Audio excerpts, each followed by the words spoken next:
We will begin shortly, ladies and gentlemen.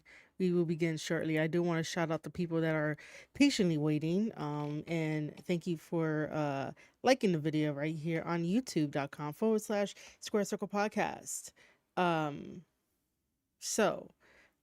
with that being said, if you are just lurking, please stand by. I'm still getting stuff ready on my side.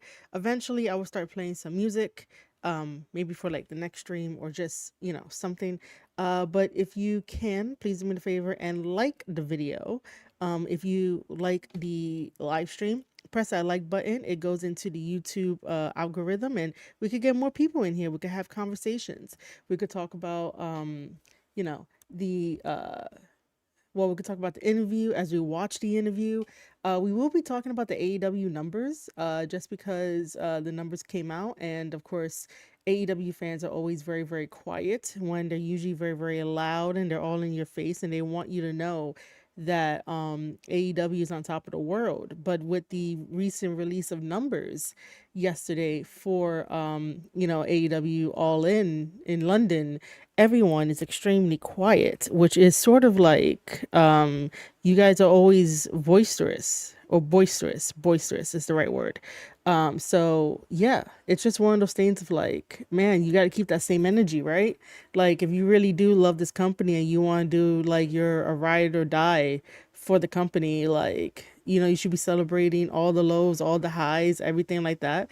But yeah, we're gonna get started soon. Let me know how the audio is. Let me know how everything looks. For some reason it's showing me the wrong thumbnail. I fixed the thumbnail, but I guess in post it'll have the right thumbnail. But for some reason it's showing me the wrong one. I do want to say thank you guys for hanging out with me, chilling with me. We are also going to try to fit in another sponsored live stream of playing Uno. If you guys do not know, myself and the Square Circle podcast is sponsored by Uno, and I love Uno so much. Uno is one of my favorite card games to play, and I am happy to be sponsored by Uno, which is amazing. And that's for me to disclose to you guys that we are sponsored.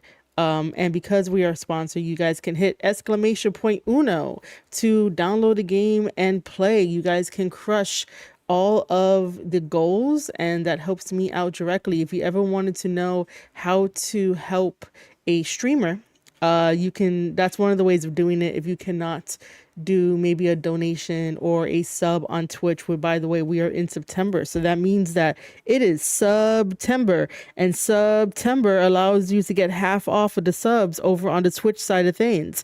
Also, the cool thing is that if you happen to have Amazon Prime, you could send over a Twitch Prime sub, which basically means that it is free for the both of us. Essentially, like I get half of that, but it's free. You can send that over as a thank you to for Twitch and whatnot. So if you have a Twitch Prime sub, send that over. It is free, like I said, and if you want to yeah, I'm okay, dude. Do I not sound okay? I'm just talking really low and close to the mic. And just making sure that people are aware that we're going to be starting soon. But yeah, so Twitch Prime subs are the way to go. If you don't want to do that, if you want to download the Uno game, which I don't know why the exclamation point is not working. But yeah, if you want to download the Uno game and start playing, that will definitely help me out. That's another way to help out your favorite streamer.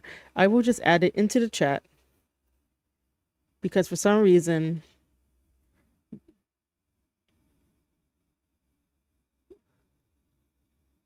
did it go? Oh, it went. So yeah, we're gonna try to play it a little bit later on today, but we are going to be watching this. So give me a couple more minutes and we're going to start. And if you are just joining me on the YouTube side of things, make sure to hit that like button because that definitely helps us out more. We're going to be reacting to the interview. Well, first we're going to talk about AEW numbers, and then we're going to be reacting to the interview. So come with your questions.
Okay, guys, are you ready?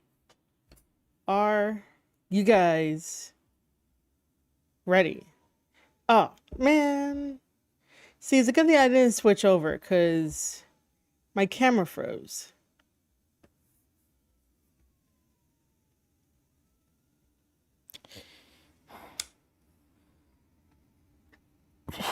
Excuse me. And if you hear the fan in the background, it's a little hot.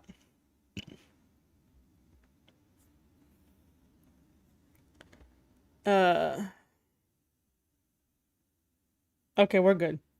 My hair, though, man.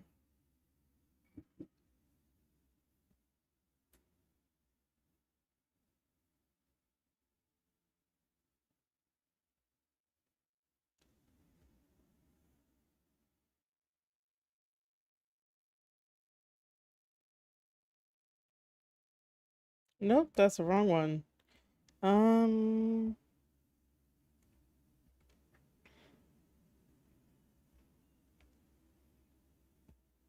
Just gonna move my camera. No, that's gonna be too far. Okay. All right. So, um, as long as I'm not showing anything that's like personal, but I did not even tell the world that we are on. What up, Lucy? Welcome to the stream. I want to say thank you guys for being so patient with me as I set up on the YouTube side of things and also the Twitch side of things and get everything up and running. And I understand that, like, you know, it's another work day. It's another what do you call it? I don't know why I'm losing my train of thought here. But it's just another day at work. But you know, we're doing this today. Let me just quickly tell people that I'm live. I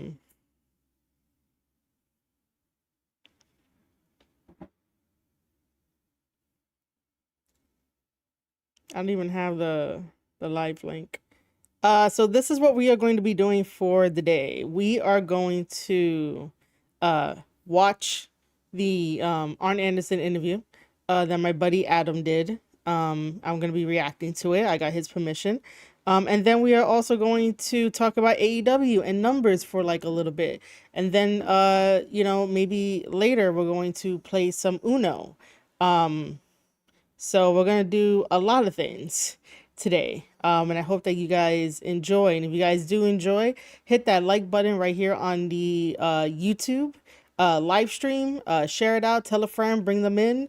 Let's have some fun while we do this. And what else do I need to tell you guys? Basically, just thank you for being here.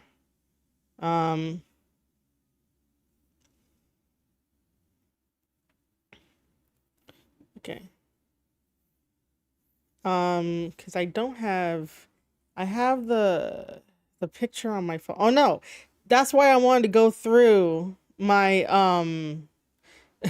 my community post. So if you guys don't know, or you haven't used it yet, YouTube does allow content creators to have a community tab, which is basically like posts and stuff like that. And I'll show you what I post. I've been using the community tab a lot more, and it's been very beneficial in creating some type of conversation. And I put the picture up there so I don't have to like put the picture somewhere else online and then show it to you guys, because I have completely not used Twitter on my laptop for a good while now. So I just want to go through that. But let me tell people that I'm live, like the actual link that I'm live. So there's obviously a lot of drama, but before we get into the whole entire drama, I think this is good because, you know, the whole world, they'll know. Before we get into some type of drama, I am Marie Shadows. I am the host and the creator of the Square Circle Podcast right here on youtube.com/Square Circle Podcast. And then I'm also on Twitch, twitch.tv/Marie_Shadows. And again, I want to thank you guys for being here with me and watching everything that I do and listen to me and my takes. And if you don't agree, that's totally okay. You don't have to really agree. I'm not telling you to agree. Like, that's not what's happening here. I'm just giving my thoughts and logical thoughts about it, about whatever we're talking about, whatever issues that need to be talked about, whatever issues that need to have like a little mini spotlight on it, and then, reacting to certain things. Other than that, it is a Tuesday. So let's just, hop right into what we are talking about. But I do appreciate everybody showing up. I really, really do. If you guys are out there watching, make sure to hit that like button. Okay. This is the Square Circle Podcast. This is where I have all of my posts. And this is the one that I was saying that, like, it's gonna be a live stream today, obviously, right, guys? Because we're live. So I basically wrote this, right? Because here's the picture of the thumbnail, and then here's this also, where it is. Oh, it goes into the post. Does it go into the post? Can we see? Can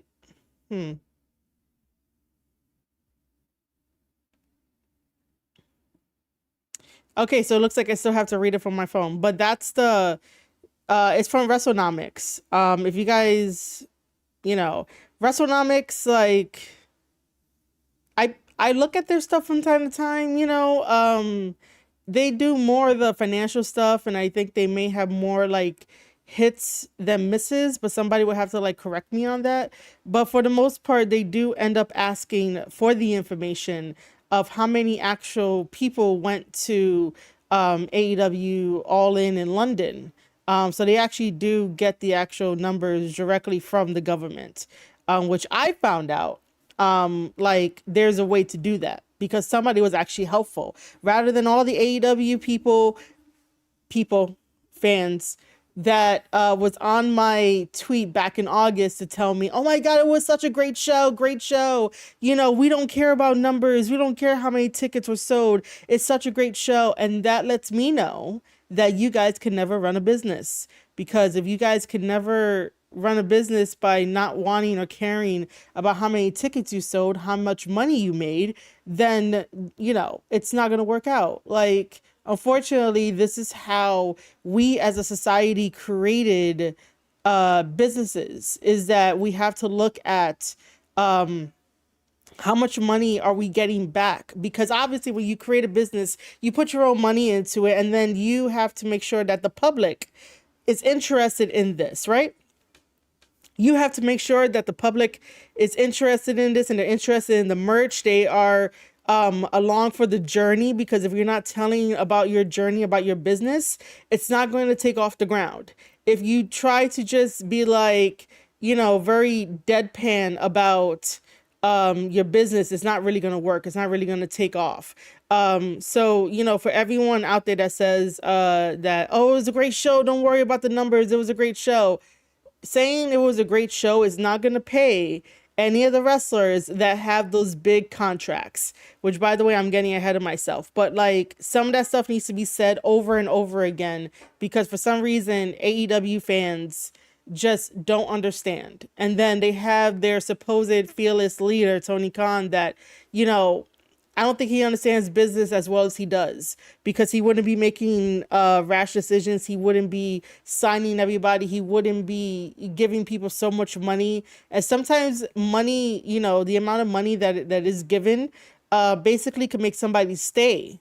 And then, they'll just take the money. But, for the most part, you have to also realize that these wrestlers have to like sell merchandise, sell tickets, also market themselves. The only reason why it's not really pushed too much in WWE is only because of like WWE is already big, is already a big machine, so like they get everything already. But that's not to like compare the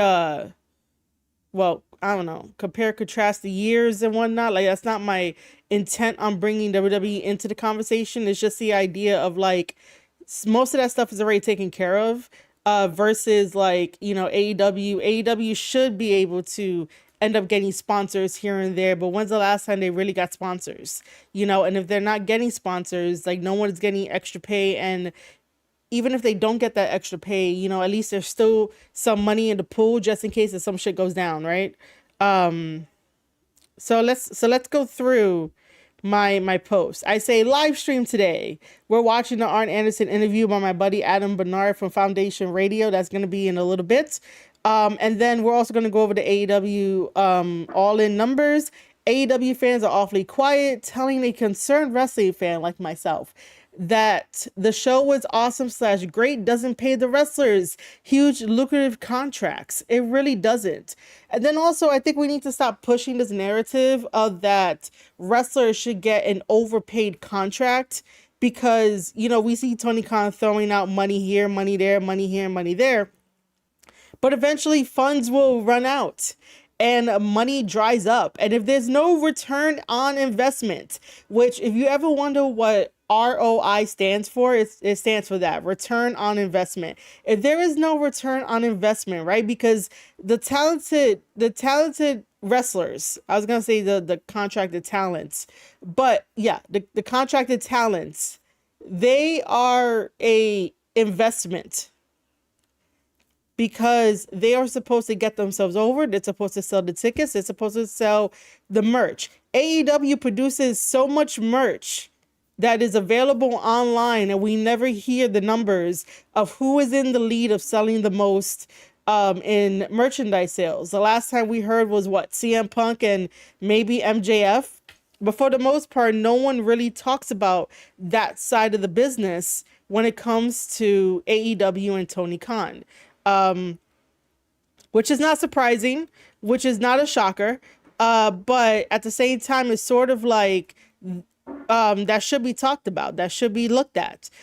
So yeah, the return on investment. You are investing in a Will Ospreay. You are investing in a Ricochet. You are investing in MJF. You are investing in, Mercedes Moné and like these big names and Edge and everybody else that was there. Are they returning that investment? Every talented, every talent that is contracted should have some type of return on that investment that that Tony Khan has placed that investment on them. But it seems like it just really is not there.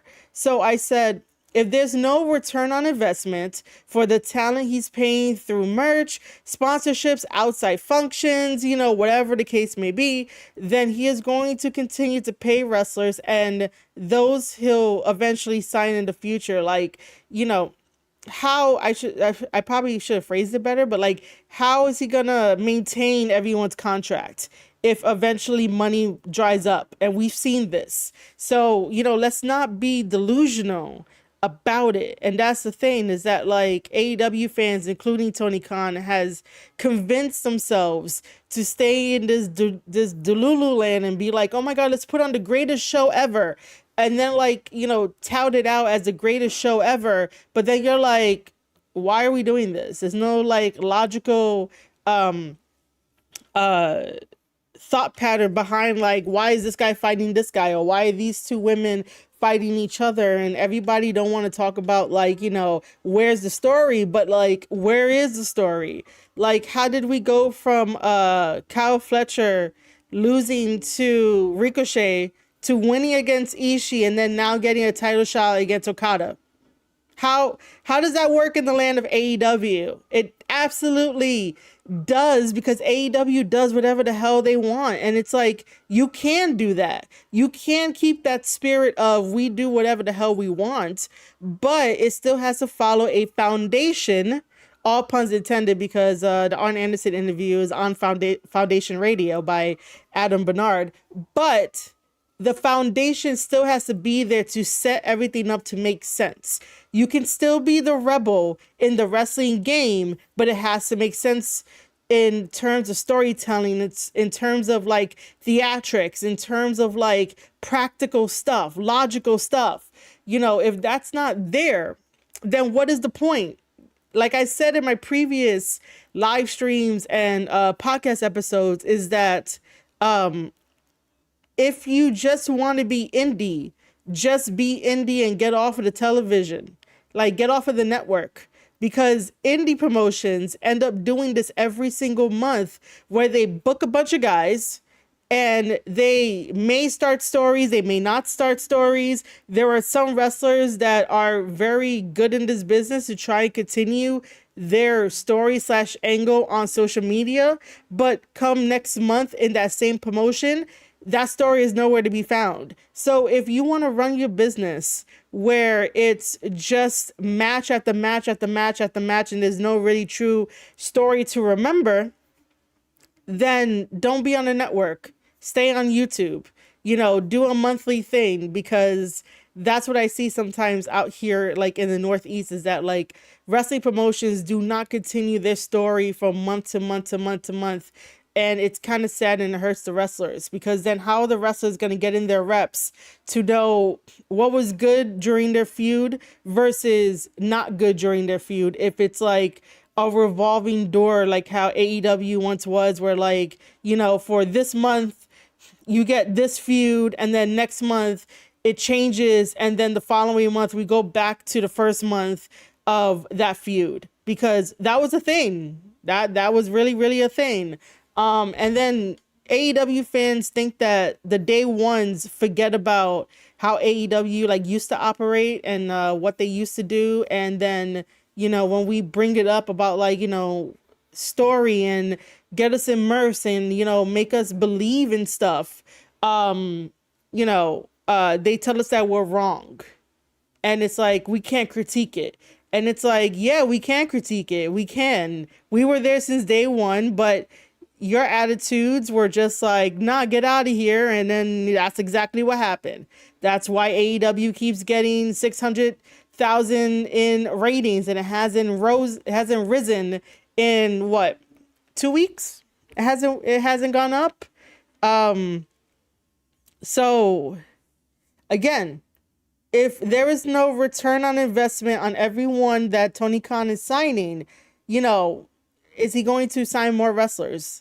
The logic behind AEW fans' way of thinking lets me know that they will never and can't ever run a business if they think that having a good time while being in the red, but boasts about all the cash, pays the bills. Now join me on stream. To bring up another point too, is that whenever people want to use the Forbidden Door as a what do you call it? As a gotcha moment, as like, oh, the boys do get paid, the people do get paid. No, no one truly like gets paid enough from Forbidden Door, because you still have to factor in the money from United States to yen. And if we want to play with the yen is down kind of thing, no one's really truly going to get like paid. They're going to get paid, but they're not going to get paid. But Forbidden Door doesn't really make all that money back once they distribute it to everybody, including staff members. Like, it takes a whole entire village to make sure that the stage is set up correctly, the rigs, the lights, everything from hair and makeup to costume. Everybody gets a piece of this pie, but for some reason, AEW fans have, and regular fans have convinced themselves that wrestlers should be the ones to get overpaid, and that everybody else doesn't really matter because, like, the rest of the stuff is like a thankless job, and it is a thankless job. But for the most part, there should be some type of like evenness, some type of, if they pull their weight, obviously they should get a little bit more because like they're able to bring in numbers, and that's like the business. You got to make sure you got to bring in numbers. Ospreay could have, all the great matches every single night. But at the same time, it's like, if he's not delivering on returning that, it's not really going to matter. It really isn't. They all have to work together in order to get the numbers up there. So what were the numbers for AEW All In London. I could just go to the post because I'm surprised it doesn't pop up. From WrestleNomics, it says the turnstile count for AEW All. Oh wow, they forgot to put All in London. 2024 was 46,476.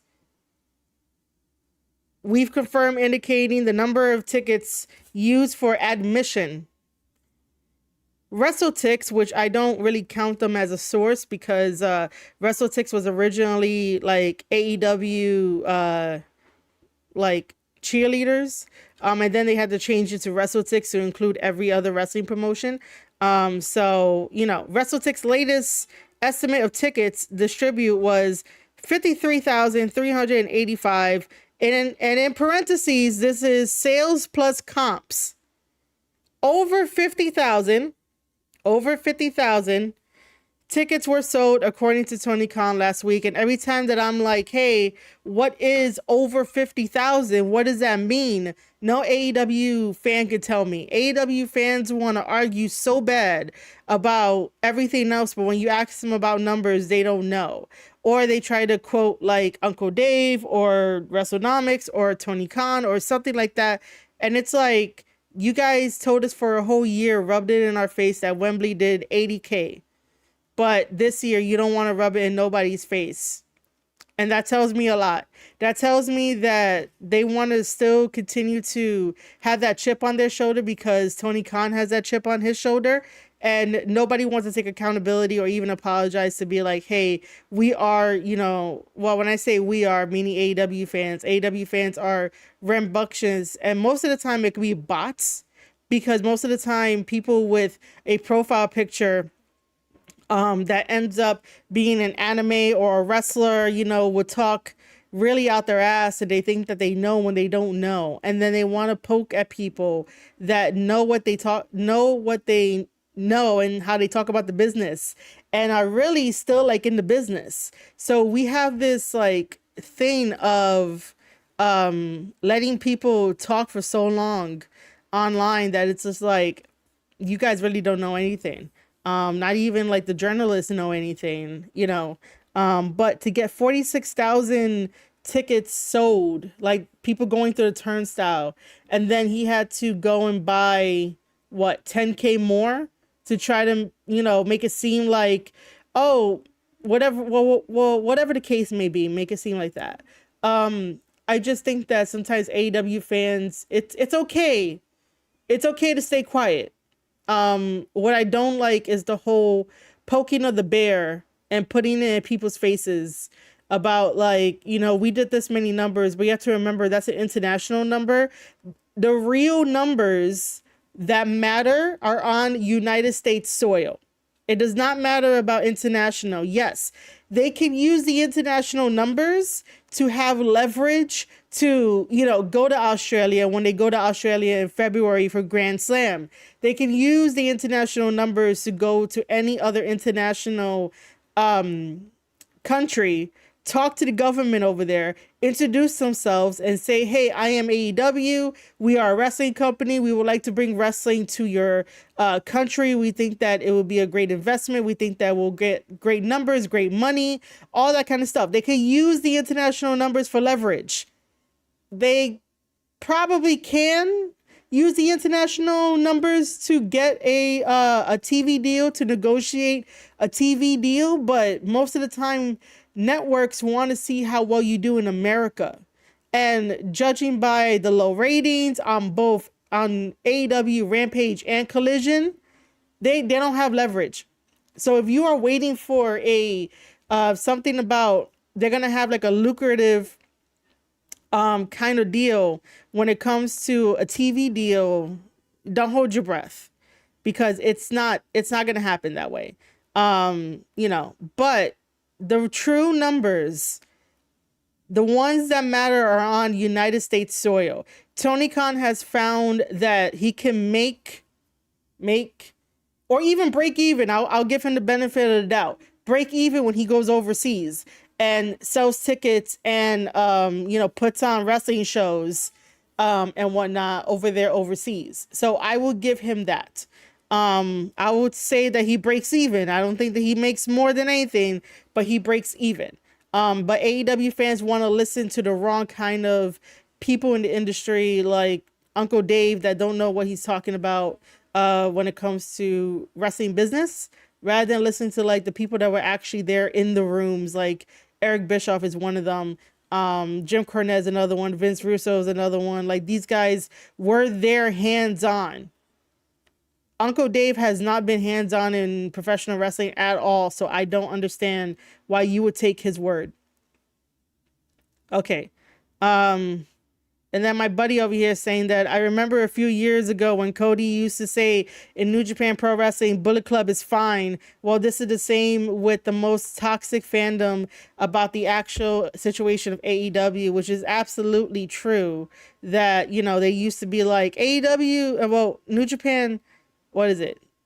Bullet Club is fine. Bullet Club is fine. AEW should be adapting that too. That, so that was that I wanted to talk about. Let's see what else I write on here. This with Gunter versus Sammy. If it does happen, I'm not interested. Oh, I felt a burp coming up. Sorry. I am definitely not interested, and I'm not really excited for it. Like, I just don't care. I really don't. I still need Sammy to go under like a character change or just something. I talked about our sponsor. I don't understand. Do you see this? I have a poll here that says, do you believe in Joe Hendry? Right?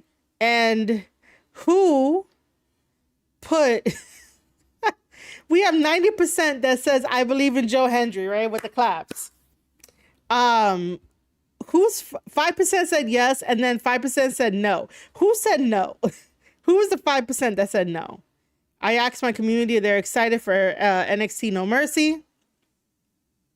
This too about AEW being unsafe. Do you see this? Do you see this? Like, man,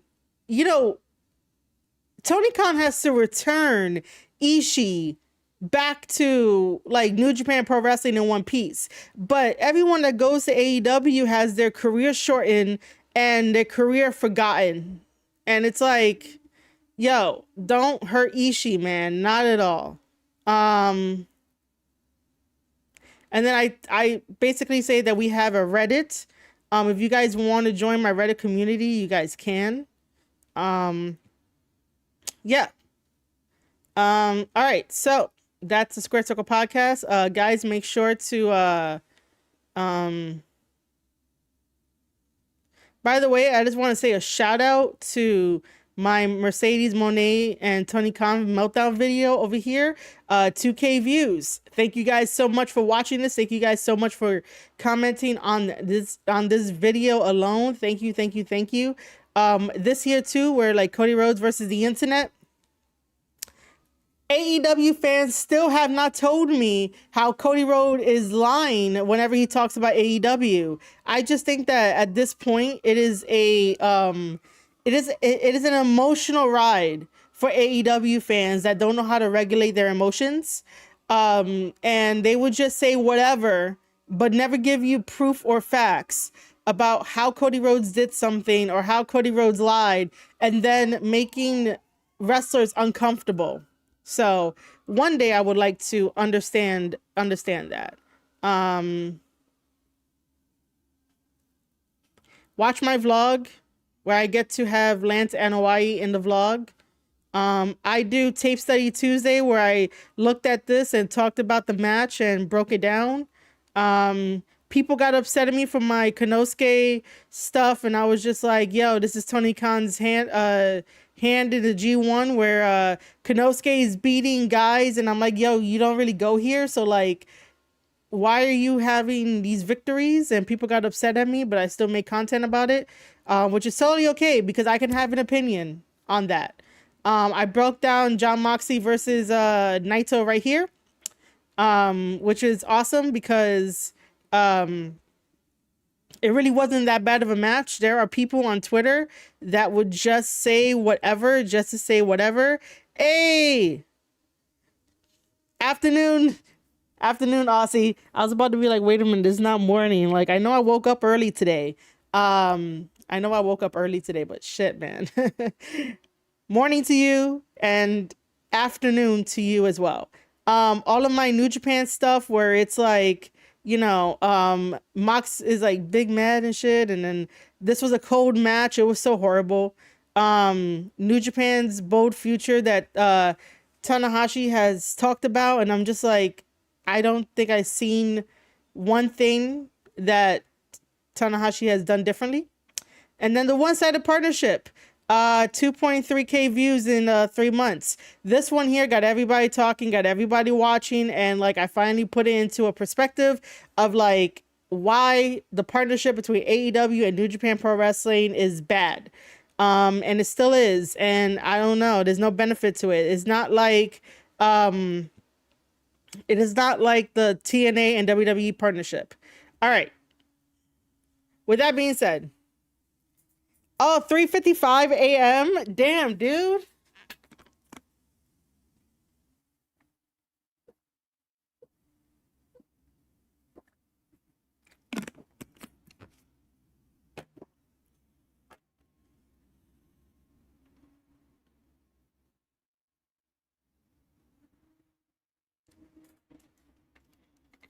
All right. Let's listen to my buddy's podcast episode. By the way, ladies and gentlemen, if you are just joining, welcome to the Square Circle podcast. First of all, I am Marie Shadows, and if you guys can hit that like button right here on Square Circle podcast on YouTube, hit it so that way it could go into the algorithm, get more people in. The more that we like the video, the better.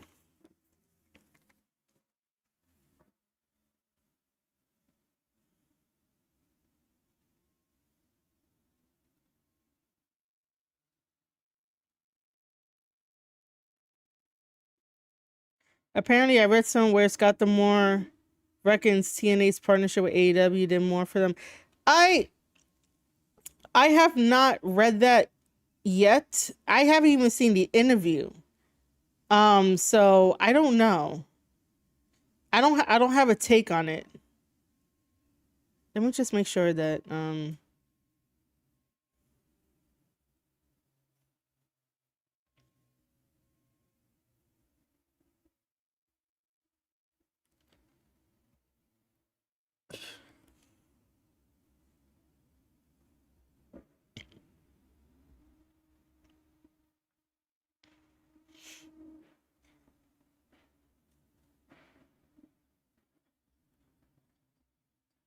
okay, so hold on.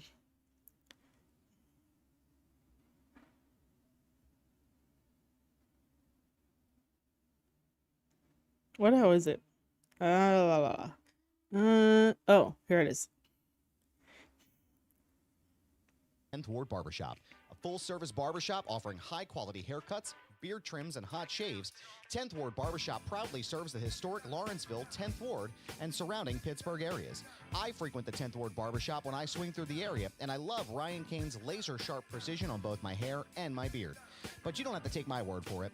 WWE superstars Finn Balor and Corey Graves frequent 10th Ward Barbershop for their hair and beard needs. The team at 10th Ward accepts walk-ins, and they're fully staffed, but schedules fill up quickly. So the best way to see them is to make an appointment at 10thwardbarbershop.com. That's 10th Ward Barbershop.com. And while you're there, make sure you stop and pick up some Silk Panther hair products to keep that hair looking fresh. Schedule your appointment today to see Kane, Jordan, and the rest of the team at 10th Ward Barbershop, and we thank them for sponsoring the program.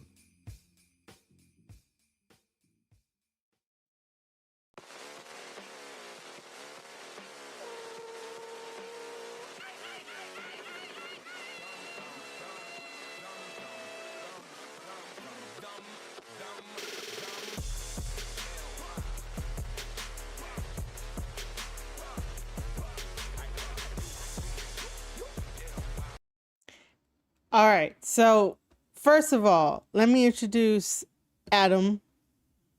Adam is over here. This is Adam. This is his podcast, Foundation Radio.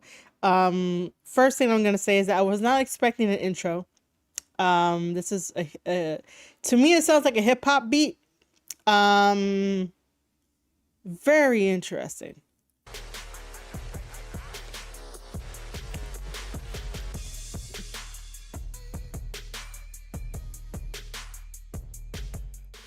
Peace world and welcome to a special episode of Foundation Radio. Okay, so hold on. AEW was on a better trajectory back then. Yeah, I could see that. I could see that it was at one point. Will Joe Hendry be the first TNA superstar to hold a WWE title? Um Maybe. I mean, he'll have to sign a contract. Um but maybe he'll be. All right, so hold on.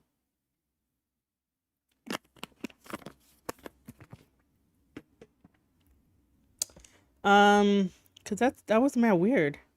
My name is Adam Barnard. Thank you so much for joining me today. Oh. My guest needs no introduction, but I'm going to give you one anyway. He is an original member of the Four Horsemen. He is a WWE Hall of Famer. Arn Anderson, how are you, sir? Thank you for joining me. Well, Okay, so before we jump into it, I don't mean to stop Arn Anderson at all. Um it's either Henry or the Rascals. It'd be kind of interesting if the Rascals end up getting the tag team titles, and then like we see more WWE tag teams over at AEW, not AEW, WWE tag teams, well NXT tag teams over at TNA to chase it. Like I want to chase.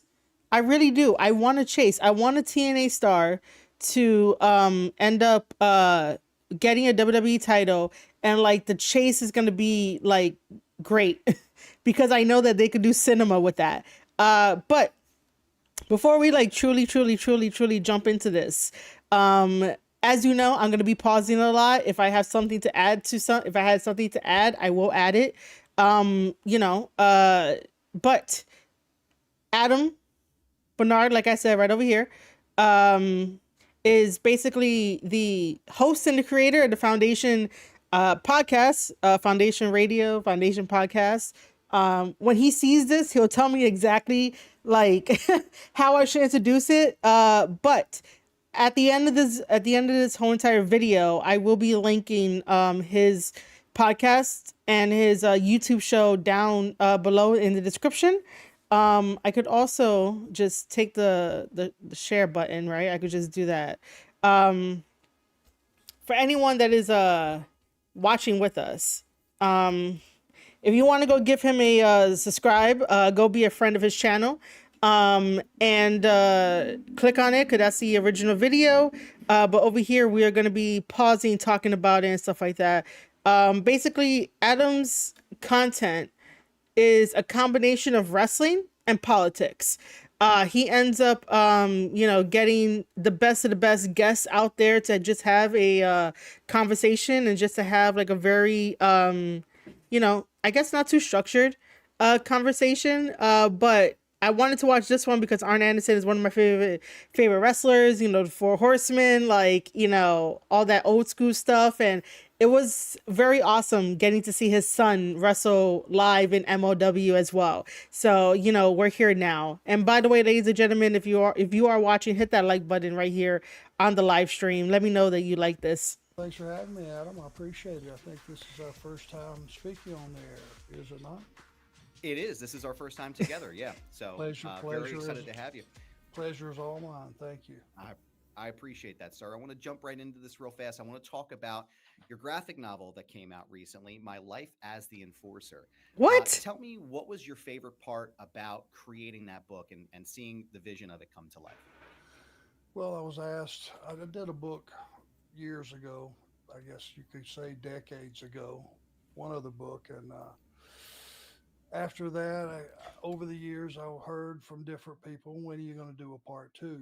You've had a lot more to tell. Your story has went on and took some turns that people might be, interested in. And I just never thought of a book about me. And then it went from there to a comic book. And if you picture comic book hero, this is not what comes to mind, I don't think.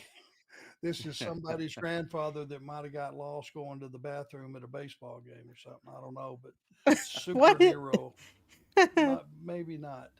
But I met with Dirk and his company and Dirk Manning, and he's the same guy that did Shabani's Hmm.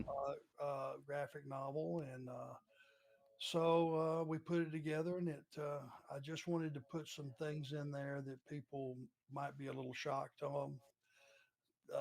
There's some parts in there that are, pretty nasty, and as far as have kids having to deal with less than spectacular home lives, and I Hmm. thought if I could get that in there, which is part of my life, and everybody might not be sitting home thinking I'm alone in this situation. I don't know what to Hmm. do to get out. So if that helps somebody, great. Yeah, and it's wonderful. Okay, so hold on, hold on. I have to look this up because I'm already cheesing. I am already cheesing just because, like, I don't know. It's a Kickstarter.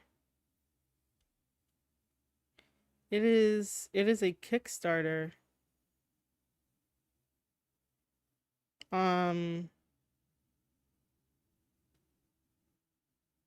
okay, so I know we are looking at the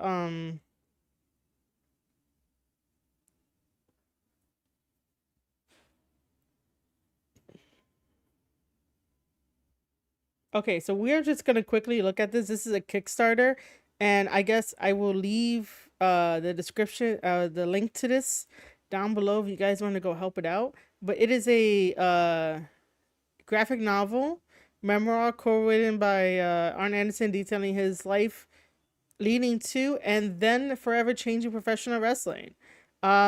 So basically, if you don't know what Kickstarter is another way to get funding for whatever you want to kickstart. So like comic books, novels, special edition novels, board games, card games, like, they have a lot of different things that you can end up basically supporting and backing, and then they have the um you know the amount over here and stuff like that, and you get special kind of deliverables when you do that. This is very different from like a Patreon and like all the other membership subscription. Like Kickstarter is a little bit different than that. um let's end up playing this.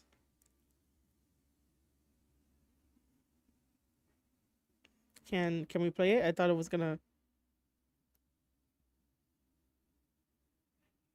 Why is it not playing?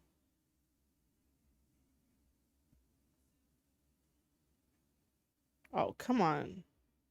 The trailer is not playing. Um, they raised 34,000. They have 618 backers. And yeah, when you become a backer, you get like, something for it. About the book. Founder of the Four Horsemen, Hall of Famer, multi-time champion, pioneer, your favorite wrestler's favorite wrestler. Legend at last, his story is being told. And that's how it looks. Um, it's a comic. Um, it's 128 pages. It spans from the earliest days of his youth in rural Georgia, being raised by his grandparents, to his entry into professional wrestling. Um,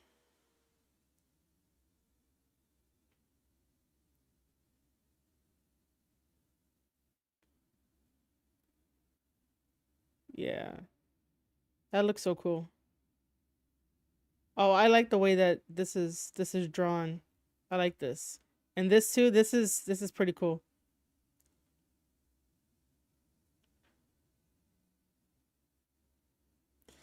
See, you also get bonuses. They basically tell you like, what you're gonna be getting, and hopefully that like it goes through. You get t-shirts, you get the book, you get the tag team special, you get like everything. Um, the goals, and then the team. They tell you about the team, and then obviously the risks and challenges. But this is the Kickstarter for it. If anybody wants to back it, you guys can. Let me just take that down. Let me put this back up, and let's continue. Wonderful. It's wonderful to as someone who comes from that environment as well. It's wonderful to see that it is possible to escape and it is possible to live a life that you really Have a good night, Aussie. enjoy. And I think that's really the message I got from the book in total. Were there any stories that you wish could have been in the book, or maybe something that was there that didn't exactly make the cut? Was there anything that you had to leave on the cutting room floor? You're like, oh man, in hindsight, I really would have wish I pushed for that to get back in there. Um, I wouldn't be the right guy to judge that. I don't Okay. know what I really don't know what people want to know. And the one thing I was able to do is I quit wrestling in '97 when I had my Mm, surgery, and I've been fortunate enough to be still in the business in some capacity, whether it be an agent or producer, whatever you want to call them, and doing AEW and doing some independence now with my son Brock. So I've had a second career, and I've been very very fortunate with that. Now my goal, with whatever time I have left on Earth, and it can't be much. I mean, look at the picture here. My God, Sir, can't be around too much longer. But whatever sir. time I have, I want to get Brock acclimated to the business and get him settled in. And he's a good kid. He's a mhm. smart kid. He has nothing but respect for the business because I demanded that out of him. And I think he's going to be a success. His partner CW is such a huge help as far as a veteran helping a kid along. But anyway, there's a chance that who knows down the road if it'll accommodate it. Maybe there's a part three.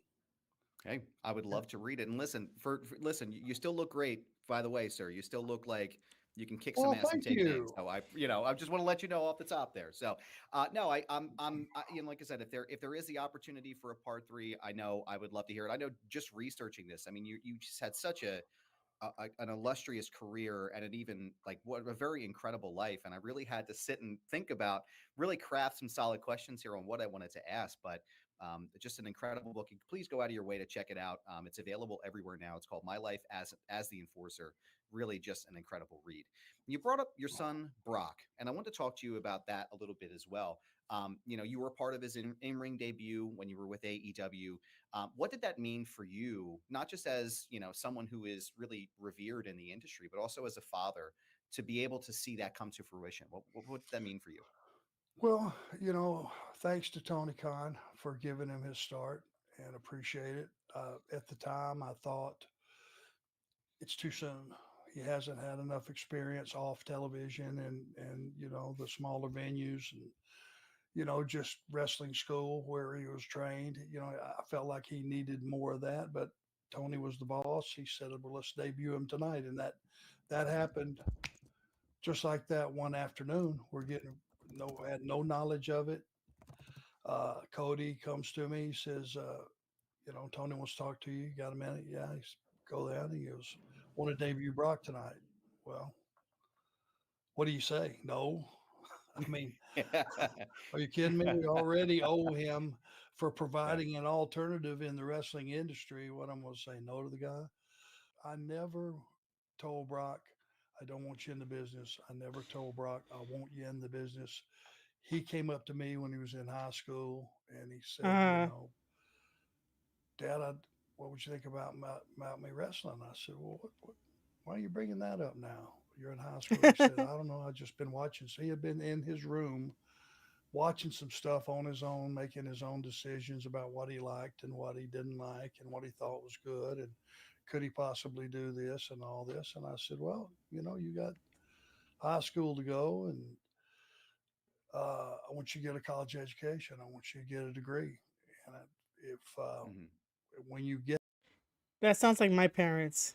That really does. That you have to have a plan B And you should have a plan B if you're going to be a wrestler, or at least in the business that has something to fall back on. And that's why I have my creative writing degree and my publishing certificate, and I create the wrestling planner and like all this other stuff, and also do live stream for you guys, talk about wrestling, break down wrestling, bring you along on my journey when I can to smaller indie wrestling promotions, and like how I work, how I do stuff.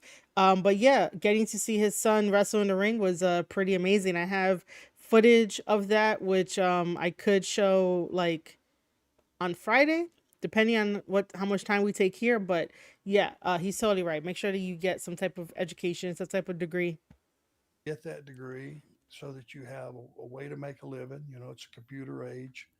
You about have to have all that computer stuff to even function in this world. Yeah. Uh, then we'll talk. Mhm. And he said, okay. And we didn't talk about it anymore. He went to a couple of shows, WrestleMania week, and some stuff with me, you know. But he was, when he went to college, he was involved in the college stuff more than anything. You know, he wasn't hounding me about it. I knew Adam, if he got in the ring once and he got that feel that we all do once you get in there and see it from the inside out, I'd never get him to go back to college. He'd say, piss on that. I'm doing this. So I wouldn't let him get around the ring until he graduated. And then he said, okay, when we're getting started. And we joined Lodi School, which is about 15 minutes from here, which is so convenient. Now I know that he's going to be, when you're listening to this, it'll actually be tomorrow, but he's going to be making his debut for MLW at Slaughterhouse. And I wanted to get your thoughts on that and his debut that's happening. Um, Wait, what? No. It wait, no. Adam, when you watch this, like hold on. Cuz I think his debut was at Summer of the Beast, like where I was at. Not Slaughterhouse. Or was it? It could have been Slaughterhouse. Ah, man. I think it probably was. I automatically just want to say no. um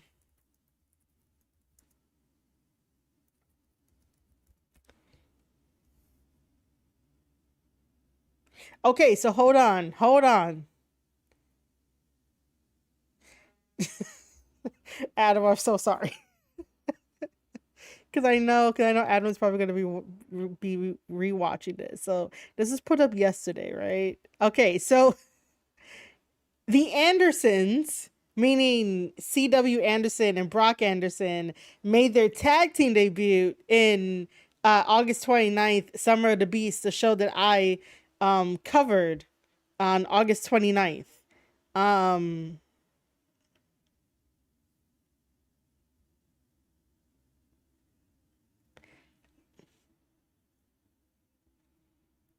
Everything here is basically Summer of the Beast, because CW and Brock turned heel. I'm sorry, spoiler alert. Who is BVM Sports? They are a Bronx thing? Oh. Wow. And they got it from Cage Side Seats. Uh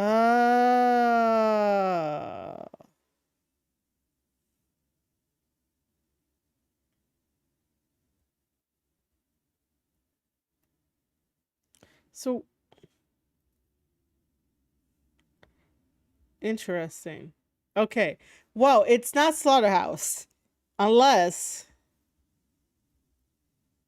okay, September 14th, they're gonna go take center stage. Um so yeah, it's not Slaughterhouse, it's Summer of the Beast, my buddy. I'm so sorry. I'm so sorry, buddy. It's Summer of the Beast. Not not Slaughterhouse. Slaughterhouse is more for like October for MLW when it comes to like their pay-per-views.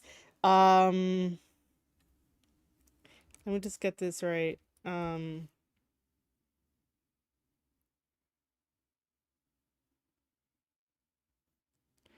Uh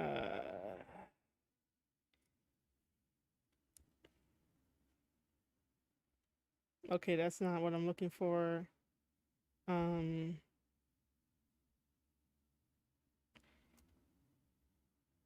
yeah, Slaughterhouse is more for October. So, oh, see, I was way off when I told the guys where they were gonna be for a Slaughterhouse. So September 14th is Fightland in Atlanta. October 4th is Slaughterhouse, St. Petersburg. November 9th is in Chicago. That's for Lucha Apocalyptico. And then December 5th, back here in New York City in the Melrose Ballroom, which is always sold out and have standing room, it's MLW One Shot. We just covered Summer of the Beast, August 29th in New York City, in the Melrose Ballroom. So that's just me correcting Adam just a tiny little bit. Because it was Summer of the Beast and not Slaughterhouse that Brock Anderson made his debut in MOW. Love you, Adam. Just love you. I'm excited about it.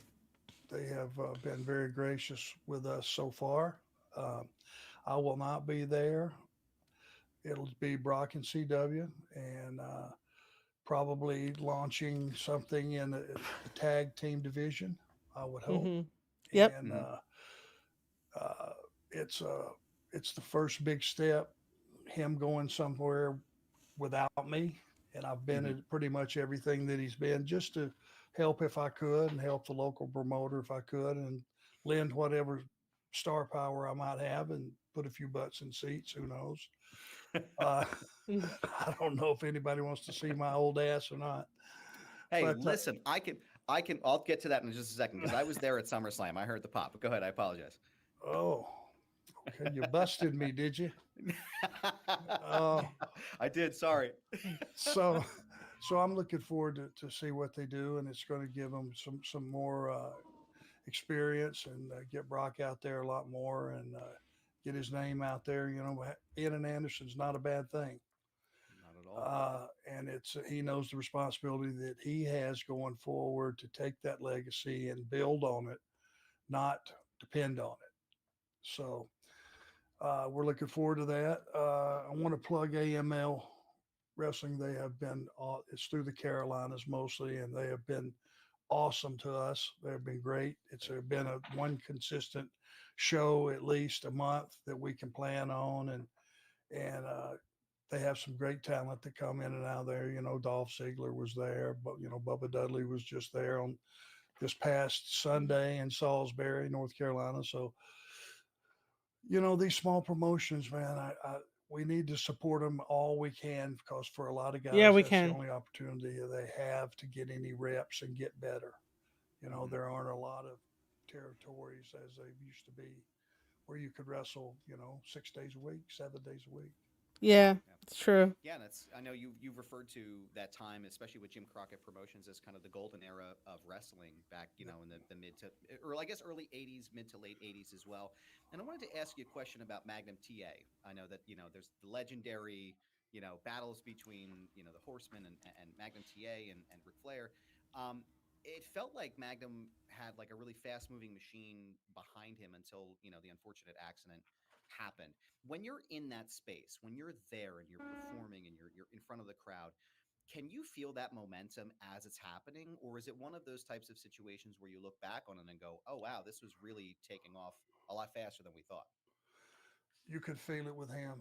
You know, there are some guys when you're in the moment, the Rock and Roll Express, Dusty, you know, you take those guys, you know, the Road Warriors and whatever, and you could see the reaction was equally as strong to all of them, but in different ways. It's like when the Road Warriors came down the aisle, it was guys 20 years old hitting each other in the ribs. Watch this. These guys are going to kill these guys. Rock and Roll Express, his music would hit. The teeny boppers would go ballistic, those little high pitched voices. Magnum appealed to everybody. He looked like a movie star. He looked like Magnum, you know, PI or whatever the deal was. And I could see him getting better each time he went to the ring. And, you know, he's wrestling Tully Blanchard. He's wrestling Arn Anderson. He's wrestling the Russians, the Midnight Express, and all these guys that can make Magnum better as he makes us better, and you just knew that something big was on the horizon for him, that he was going to be, when Dusty was done, he would probably step into that role as the lead babyface. Yeah. Now I know, in my research there was definitely talk about, Magnum being the next guy, but was there ever talk about Arn Anderson potentially being that, big foil to Magnum TA in his run? Was there ever that conversation that took place? No, sir. And people ask me, well, were you disappointed that you were never world champion? And, and featured, as the guy. There are some guys that you need in a crew that can have a great match with anybody, or at least a passable to good match with guys that need the help. And then you can have a phenomenal match with other guys. I wasn't a guy that you looked at that walked in the room where everybody went, who the hell is that? Even if I don't know if I don't know who that guy is, I know he's somebody. I didn't have that look, that Hmm. marketable 6'6", great body, tanned, great head of hair. My worth, I feel like, started once the bell rang and I made a guy work his ass off for everything that he got in the ring. And He I did. earned my respect by being that guy. And I didn't even have to win the match. But if I went out, that's what I hear a lot, from different fans that were there in the area. They said, man, two things. When you picked up a mic, we listened Yep. and we believed what you said. And then you went out and you kicked ass. Yeah. And Yeah. I would try to throw in, yeah, but I never did beat anybody. And they would say, oh, bullshit, you kicked the shit out of everybody. That's what they Yeah. remember. It's not Yes. It's Yes. important that I won, No. and I was just testing the waters to see what their opinion was of that. And having a career that was in, when you're with Tully Blanchard and Ric Flair and Ole Anderson and J.J. Dillon, mm-hmm. man, when you're standing Yeah. there in that picture and you're looking at that, and I was a rookie. I hadn't been in the business but a couple of years when I went to Crockett. And when you're looking at that monitor or you're looking at that TV camera or just looking at that group, it's a pretty humbling experience. Can you imagine? And these guys were Not at at all. at their peak, at their best. Yeah. Yeah. That's a hell of an accomplishment. I mean, that's a murderer's row of professional wrestlers. I mean, That is. that is.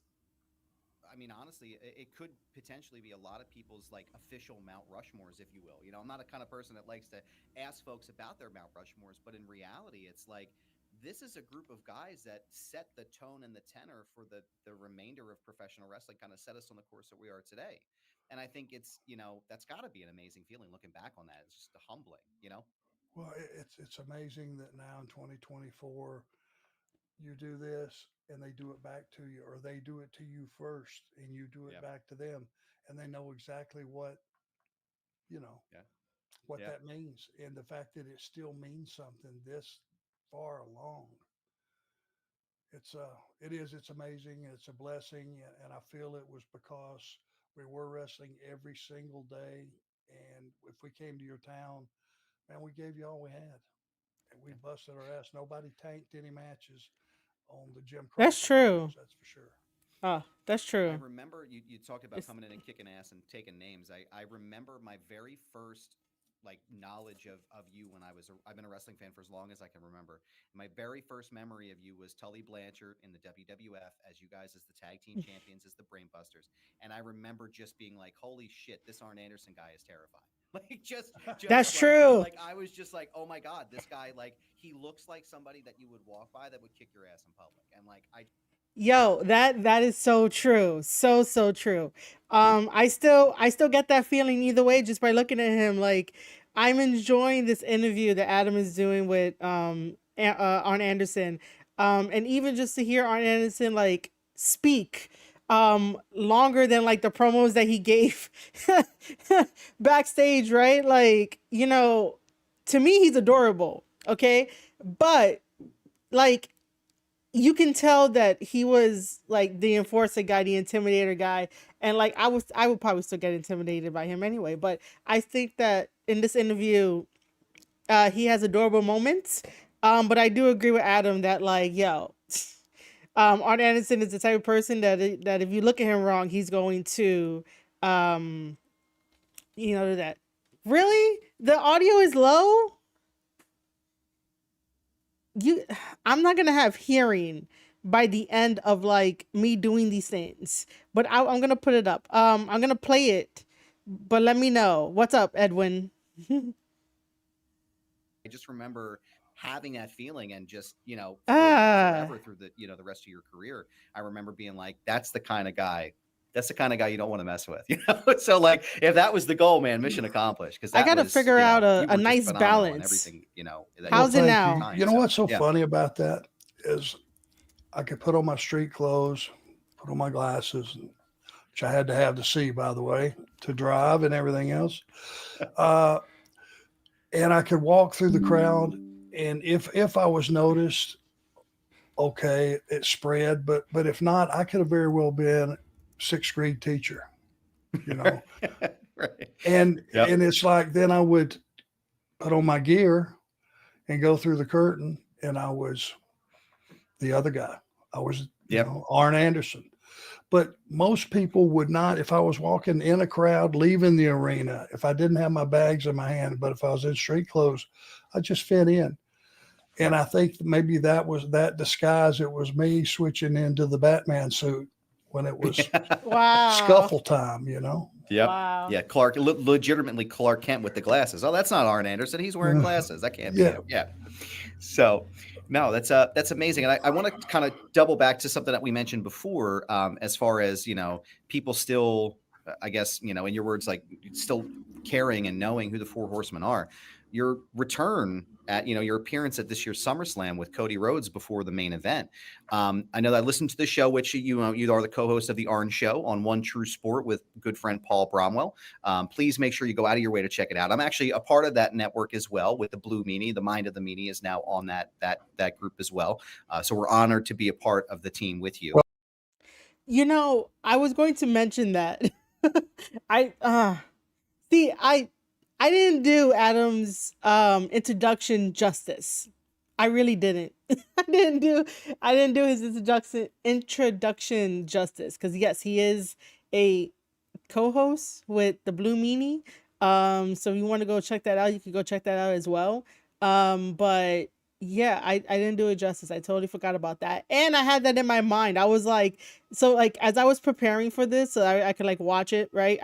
This is the first time me reacting to the whole entire interview because I didn't watch it ahead of time. But like I know what Adam does.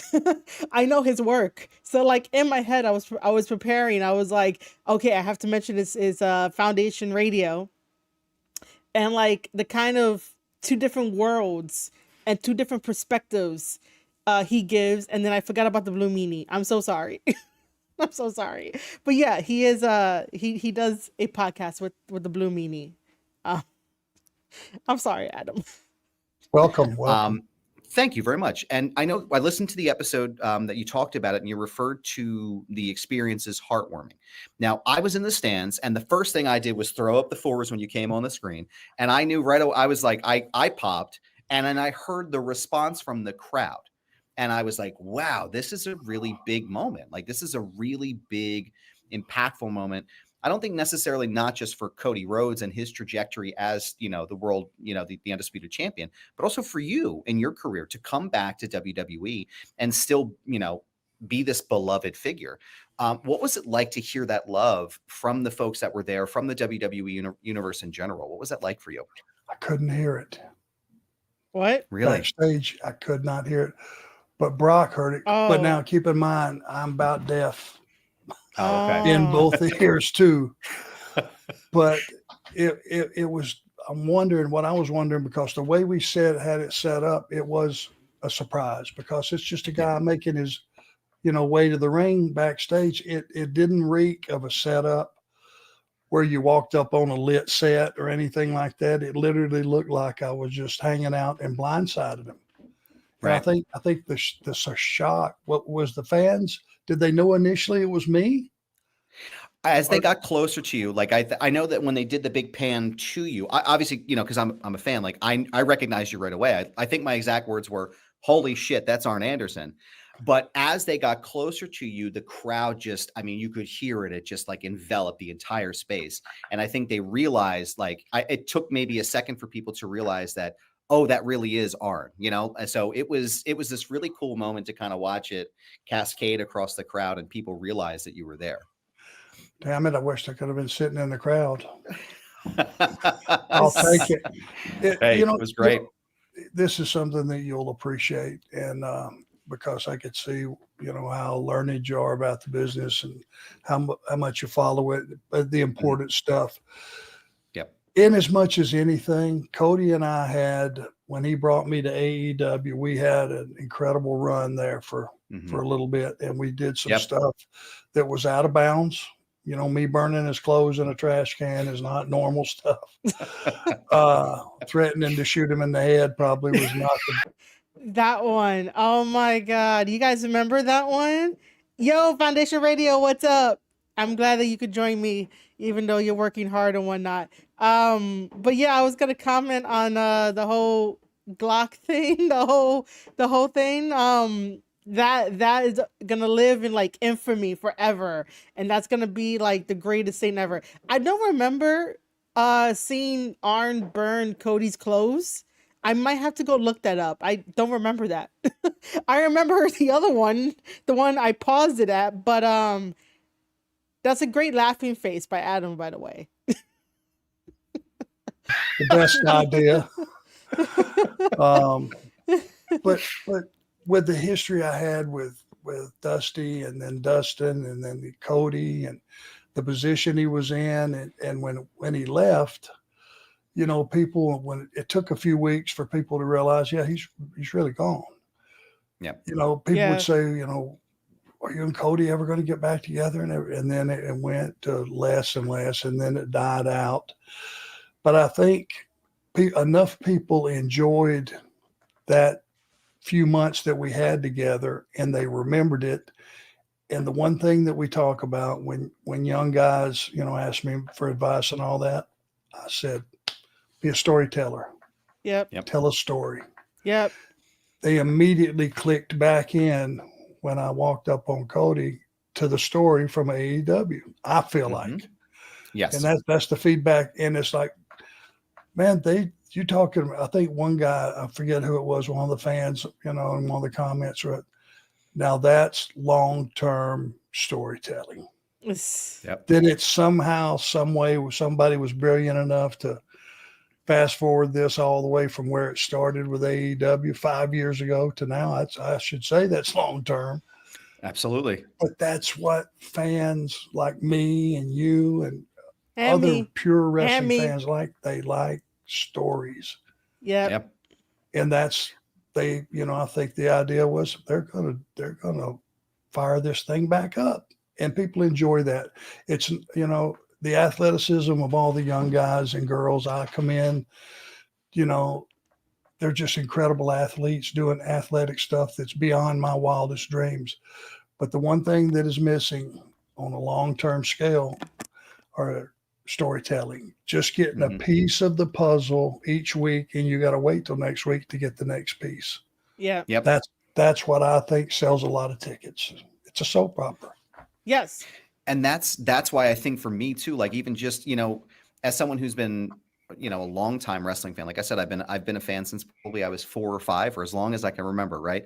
Yep. And for me, when the story kind of began again in WWE with Cody, you can trace this story all the way back to the territory days with Dusty and you and Rick and everybody else. I mean, you're talking about a long-term story about Dusty Rhodes and the Rhodes family and the Four Horsemen, right? Like all of these parts and components mean something to his elevation to, Cody's elevation eventually to the top guy. And I think for me, and as a wrestling fan and somebody who's, I'm a history guy, I'm a writer, I love stories and analysis and things like that. For me, watching all of these payoffs and then seeing you come in, like I had that same thought, like they're paying this off. They're literally bringing this right back to where we were, where it started in AEW 5 years ago, but they're also paying homage to these things that happened 30 years ago, 40 years ago, and the legacy of Dusty and the legacy of Arn Anderson. And I think for me, that's as good as it gets, right? Like, I don't think there's anything better. Yeah, I mean, there's a clip floating around somewhere. If you remember when it was with WWE, Cody and Dustin won the tag belts Yeah. from the Shield. From the Shield, I was the agent for that match, and when they were coming up the ramp, it just felt like, because I'd promised Dusty that I would take care of Cody. He just when Cody first started, he said, "Double A, you're gonna be on the road with him. Please look after the kid. He got something, but he needs to be he needs to be reeled in." I said, "I got him, Dust. You did it for me. I'll do it for Dustin, and I'll do it for Cody." Yeah. But there's a clip of me coming out of Gorilla and just hugging him on top of the stage, which was not something that was planned. It was not something that was, Arn, get out there. There was nothing. It was just something I wanted to do. I might could have got in trouble for that, but I didn't really care at the time. So would have been worth it, I'm sure. Yeah. Go ahead. Yeah, it was very, very real, very real. And you're right. There are these pieces, throughout history that forgot how many years from when Cody first started WWE. I mean, it goes back that far. There's these little pieces laying around of the Rhodes and the Andersons. And he has done a great job. He made the right move. He was asking me during that time, what did I think? What did I think? Da, da, da, da, da. And I would not commit because the selfishness in me said stay with AEW because that's where me and Brock are. We want you here. But I never voiced that to him. And after he left, people were asking me, what did I think about it? And this is my only answer, and I think it's the right one. In this business, talent swaps companies all the time. Yeah. And when you make a switch from one company to the other, if it's for the benefit and the good of your family, then it can't be the wrong decision. Can't be. And that's the only answer, really. I mean, that's if it's going to benefit them and their family at the end of the day, like that's who you're coming home to, right? That's who's most important. If it's going to do all those, make those benefits better for you and them, it's not a question. And I 100% agree. It's the right move. Yep. And now, he's kicking ass, very proud of him. He's doing an amazing job. It's not like everything. I was in the crowd for WrestleMania 40 as well. It was an emotional moment. I had my son with me as well. So just being able to pass down those stories, talking about the Dusty Rhodes connection, like it's just all of these wonderful moments. And now it's kind of this generational thing we have now, which is amazing. I have to ask, because you were there, is it possible that we're going to see any more of the Enforcer with Cody or WWE going forward in the future? You never say never. They really treated Brock and I so well. They flew us in. They put us up at the Westin. They had somebody picking us up for all the places we needed to go, and the treatment was first class. And the main thing that I saw that I was so happy with when I left there, it was. It's stressful doing Raw and SmackDown every week. There's a lot of stress with that company. Live TV is tough, and there was a lot of pressure. And when I left, it's probably a good thing. I was probably on the verge of having a friggin' stroke or a meltdown or something. It's just, it's just so much pressure. But when I got out of the car that they had car service for me, I started seeing people who didn't know I was there backstage. We came in a ramp in the back of the building, and they looked at me like, "What are you doing here?" But it was a smile on everyone's face, and everyone was hugging my neck, and I was hugging their neck back. Like I saw Cody first, and I saw the Undertaker, then I saw Randy Orton. These are all people that I was there for their growth and everything, and it was just It was a different atmosphere. Everybody was smiling. Everybody was happy. And it was a different company. So kudos to whatever changes, Hunter and company, that have made this the atmosphere that it is. Will I do anything back with them? I don't know. As far as Brock goes, I think we need to get him some more experience on smaller Yeah. venues, untelevised shows, and get him in a position that he can help any company that he goes to work for. And I have no doubt that he will, Hmm. that he can be an asset to that company, which is the main thing. And he's going to need a little more experience before anything like that happens. But I mean, obviously, it's the number one company. You know, Yeah. who wouldn't be honored or flattered to be doing anything, a cameo or anything with those guys? So we'll see. I'm excited to see what happens for both you and Brock. I'm looking forward to his debut at and Slaughterhouse with MLW tomorrow. One question before we get into the One True Sports stuff here. I wanted to ask you, you received the Frank Gotch Award this year at the George Tragos and Lou Thez Professional Hall of Fame. You were the recipient of that award this year. Tell me what that means to you and your career to be honored with such a prestigious award. Well, I mean, I was not a great amateur wrestler. And it's Oh. pretty humbling to be walking those halls with all those old timers that were. I mean, when you got some of the guys that are coaching to this day with the arms all bent, the palms down, you know what I mean? Just you look at Hmm. Uh-huh. them and you know that's a beast, that's a monster. Yeah. Cauliflowered ears. And to Yeah. somehow be in the same sentence with some of those guys and being honored in that's their world, their venue, you know, and Hmm. it is such a humbling thing and it's such a platform. And Jerry Briscoe, who I was good friends with WWE, is the one that put it together. Thank you, Jerry. It was such an honor. And besides, again, first class treatment all the way. You know, I took Aaron and took Brock with me, who obviously put me in, and to hear the words that my son said, it's all I could do to keep from losing it. You Yeah. don't, you don't, you don't get positions like that very often. And No, you don't. he didn't ask me what I thought he should say. I just said, if you'd like to do this, I would be honored. If you'd rather just sit down and enjoy the show, I'm fine with that too. And he said, no, I'll do it. He said, Amazing. it's understated. No, I'll do it. Yeah. Well, don't get all bent out of shape about it, for God's sakes. Yeah, calm down a little bit. It's fine. Everything will be good. Yeah, don't get too excited. Yeah. Yeah. I mean, that's just who he is, though. And he said, Yeah. that college education, I guess, paid off. He's can speak in front of a crowd a little bit. There you go. He's not going to get overboard with putting me in the Hall of Fame. But Well, listen, he learned that from his dad too, standing in front of a crowd talking to thousands of people. That's not a natural thing. That's not something yeah, that's natural. well, he learned one thing I could tell. I said, son, when you're doing promos, don't do mine, do yours. Uh-huh. Hmm. And remember one thing, here's the key to this. Don't talk at them, talk to them, and they Yep. will listen to you. Oh my God. That's like life 101 right there.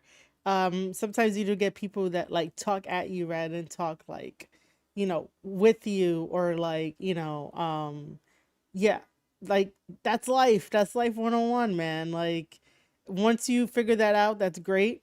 Um, there's a way to do it if like the promos are scripted. But at the same time, you still gotta believe in like what you say, even if like it's scripted. But yeah, don't talk at people, talk with people when you do promos.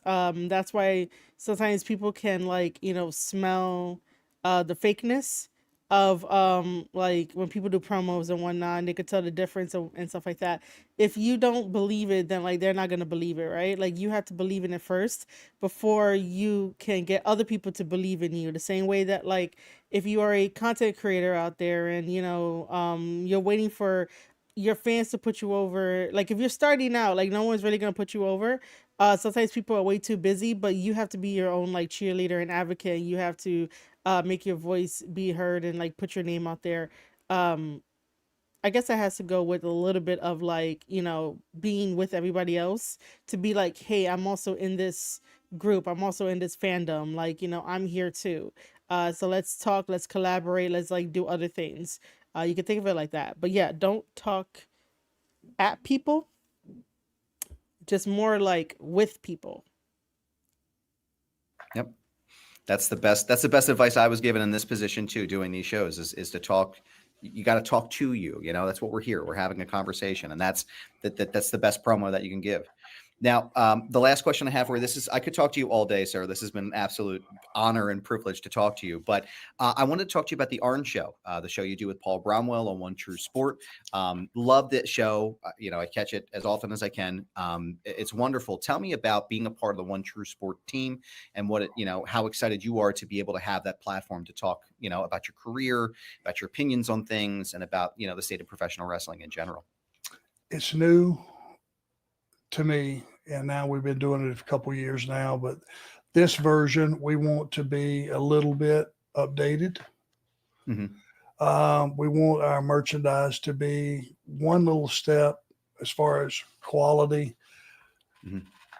one little bit better than what we had before. The guys that are just like yourself that are part of our network, we want to give them a platform to not to have to serve any masters.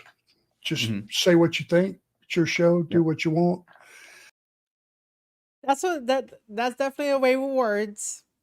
I'm just gonna say that's definitely a way with words. I totally get where he's coming from. I totally understand. There's a reason why, like, I do the Square Circle podcast, and it's all about, I was gonna say it's all about me. I am the only person that does the editing, the marketing, the thumbnails, making sure I get out there, making sure I send emails, and this is what I do and put out into the world of professional wrestling. I do all this by myself. I don't have a big machine. I don't have a network behind me. I have wonderful platforms where I could put my stuff on, have my voice on, YouTube included, but also like Substack, Spotify, Twitch. And I'm very, very grateful for everything. Fourth Wall as well. Fourth Wall has replaced my Patreon. I just have to use it better. I create my own merchandise. I create my own stuff for the wrestling fans to purchase from me if they can. I do everything on my own. So it's great to hear that there is another platform out there that encourages independent content creators to just be themselves and speak their truth and talk about everything that they want to talk about and how they want to say it. For me, I got really burnt out when I first started with the podcast because I had no experience or anything, and we were basically just running my career down. Mm-hmm. And we got into that period of 19 years when I was with WWE, and I was just going back and critiquing matches and stuff, and I went, man, this is getting old. Mm-hmm. I don't think people want to hear about my career as a agent doing John Cena's matches as much. Now there's a niche for that, but sure. Let's don't beat it to death. Let's hear about the glory years when we were Led Zeppelin touring the world and my wrestling career, which I hope was a little more impactful. But we worked every single day. And I never had an opportunity because we didn't do meet and greets back then. If we wouldn't have done it anyway, because we're heels. And that would be contradictory to, whatever. So it was like a catch-22, but then when I got to start doing the podcast and the profile went up a little bit, I think people didn't realize there was me and then there's Arn Anderson, but Arn Anderson is kind of half and half Arn Anderson and Marty Lundy. Right. He's both guys, and there's some. Oh, see, I just want to know you as Arn Anderson, but okay. Wait. Did he just reveal his real name? Because he doesn't look like a Marty. He looks like an Arn. He looks like an Arn. He doesn't look like a Marty. Let me know in chat if Arn Anderson looks like a Marty. Unless, I totally, misheard that. But he doesn't look like a Marty. He looks like an Arn. He's Arn Anderson, damn it. Interest in that, I think, because a lot of my life... A lot of the things that I did were same stuff people were doing in the real world. So it gave me an opportunity to do some of these Comic-Cons, and here's where they become a blessing, is now the people get to be 2 feet away. I get to shake their hand, hug their neck, throw the TV title up on their shoulder, take a picture with them, spend a couple, 3 minutes, and make that experience something special. And just Right. for me, I get a chance to, no matter who it is, just because they first thing they say is, "Hey, where's Oli?" And then they go, "This is before he passed." And then they would, Oh, say, "Thank you for being part of my childhood." Hmm. And I get to turn around and go, "Well, listen, guys, I've been in this business 42 years, and without y'all, I wouldn't have had this. Everything my family has, we owe to you." And I've never had an opportunity to say that. Now I get a chance to say it. So it serves a lot of masters. That's amazing. And like I said, I had the opportunity to meet you in person in Cleveland, got a chance to shake your hand and say hello. And just to be able to do this and talk to you about your career and what you have going on, it's just amazing. So I want you all, as you're listening to this, I encourage you to go check out One True Sport. You can listen to all the podcasts on the network. Magnum TA is a part of it. Mind of the Meanie is there as well. Arn Anderson Show is there, the Arn Show. Please go and check it out. Pick up some of the merchandise as well too. Quality is fantastic. I actually really dig that shirt you're wearing right now, sir. It might be my next purchase coming up. So I'll be happy to, help support the team there. But And we appreciate it. It looks good, huh? it does. It looks great. I love I mean- I love the design. You know what I mean? Like the name, it's got that old, like, I don't know, the 1980s feel where it's like, that's the badass looking shirt, right? Like that's It's exactly something the kind of a wrestling- guy would wear, right? Something a guy. Exactly. And we were Something just, that I would wear. what? It's something a guy would wear. I like graphic tees. Like, I could wear it. The fuck? yeah, when we were designing it, I said my fans are 25 to 65. Give them something. Give, as far as my merch goes, something that they wouldn't be ashamed to wear, that they're okay wearing. Absolutely. Right. So Yeah. thank you. Rep the, of course, absolutely. Rep the enforcer the way that the enforcer should be repped. And I think that's what, when I look at that shirt, that's what I think. Arn Anderson, I want to thank you so much for your time today, sir, and being a part of the show, coming on and having this conversation with me. Like I said, you go and check out the Arn Show, OneTrueSportTV.com. You can also go to their YouTube channel right now and subscribe and check out the episodes and everything they have going on right there. So Arn, I want to thank you again so much for your time. I really appreciate you being here. Adam, you're a real pro. I'm impressed. Aw, Thank you that. very sir. much. Thank you. Thank sir. you. That means a lot to me. Thank you, sir. Well, let's do it again sometime. oh my god. I just love that. That was a genuine, like, give Adam his flowers kind of moment. Like, that was cool. It was even having meat cheese. It is having meat cheese. I would love that. Absolutely.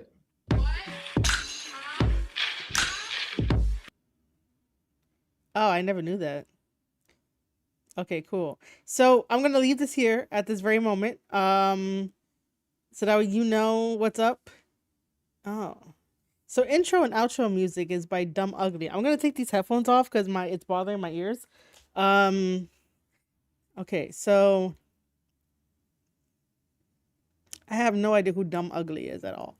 Additional music enrichment.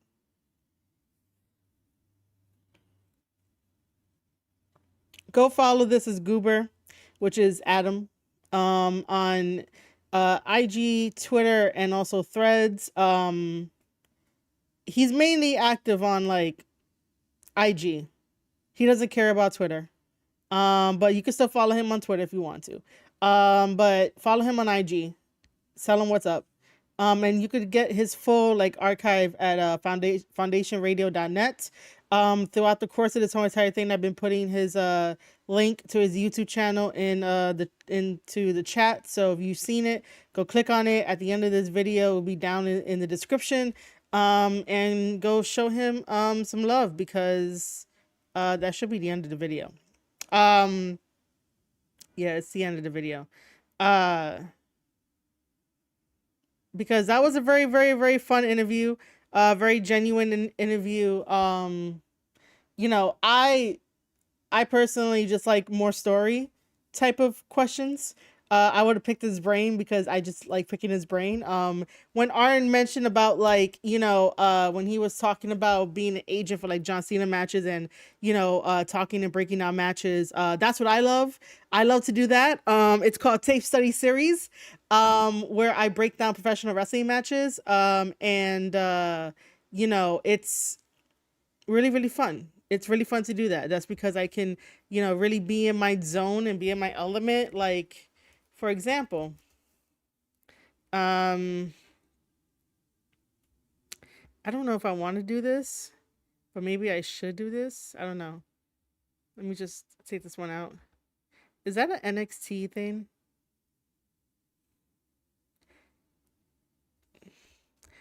I didn't know this was for real, that Trick Williams did a Pete Dunne diss track.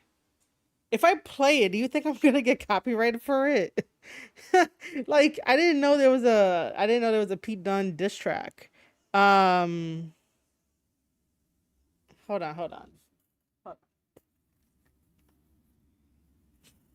We're gonna leave up the Arn Anderson picture in the back, but hold on. Ah, man, And the Old winner is Spice. Old Spice. Shop now. Downy Rinse and Refresh helps remove This is odors so 3 loud in times my better than detergent ears. alone. Rinse odor away. It's so Oh, people, loud. that's cool. But now I gotta do what I gotta do. Let's talk about it. See, I was trying to kick back and close my mouth where Pete keep talking. Now Pete done pissed me off. He running his mouth, saying I should figure it out. Forget that, figure how to get my foot out your mouth. I'm running the south. Forget that, I'm running this house. Oh, you mad? I know what all the hating's about. You ain't dumb. You remember when I called you a bum. Now I gotta beat you like beat these drums. Bang. Trip. Oh my God, that's Petey gon' learn to stop all that capping. Sound like a wanker doing all that yapping. Next time I see you, let's see what happened. Cause I'm the real. All right, hold on. List Petey. Yeah, you wish that you could beat me, Petey. Oh, you mad cause you can't see me, Petey? Yeah, I told you cause you can't beat me. You can't see me, I'm the realest for sure. Yeah, I'm the This is realest, so old Petey. school in a way. Yeah, you wish that you could beat me, Petey. Oh, you mad cause you can't see me, Petey? Yeah, I told you cause you can't beat me. You can't see me, I'm the realest for sure. He's channeling Ludacris. Really? Hold on. Let Tricky cook. All that finger snapping, yeah, man, you a butch. That's a hook. I ain't never shook. Call book. The bruiserweight better take a look. You can't see me shouting. Is We're that- the same age, but you look 40. See, I'm gonna tuck your career in early. That's why I'm cooking these chickens like curry, cause I'm the realest, Petey. Then you wish that you could beat me, Petey. Oh, you mad cause you can't see me, Petey. He got Yeah, I everybody in told the you 'cause video. You can't beat me. You can't see me, I'm the realest for sure. Yeah, I'm the realest, Petey. Is that Oh, you Nikita mad 'cause you Lyons? can't beat me, Petey. Oh, you mad cause you can't see me, Petey. Yeah, I told you cause you can't beat me. You can't see me, I'm the realest for sure. I told you, dog. Trick Willie is not the one. Oh, Petey I think love you the man, this. but we all know one thing. You a butch. A big-headed butch. A little foot butch. A tight pants butch. I love this. You a butch. You a butch. He's a butch. they got Tony You a D'Angelo. butch. Don't forget. Butch. Oh my God. We're Matt and Elaine, founders. Oh, I love it, man. I love it. Yeah, definitely like early 2000. Yeah. I just hope that it doesn't get copyrighted. Like I didn't even see that. I was seeing on Twitter like a GIF of like Trick ending up slapping Lash's ass. That's about it. And I was like, where the hell did this come from? Now I know where it came from. But that was pretty good. I like it. I think I probably missed it during like an NXT, but that was fun. That was fun. Wasn't really expecting that at all. It was gonna go into like a different type of thing. Some people. It definitely has that like 2000 vibe. Very, very, very cool.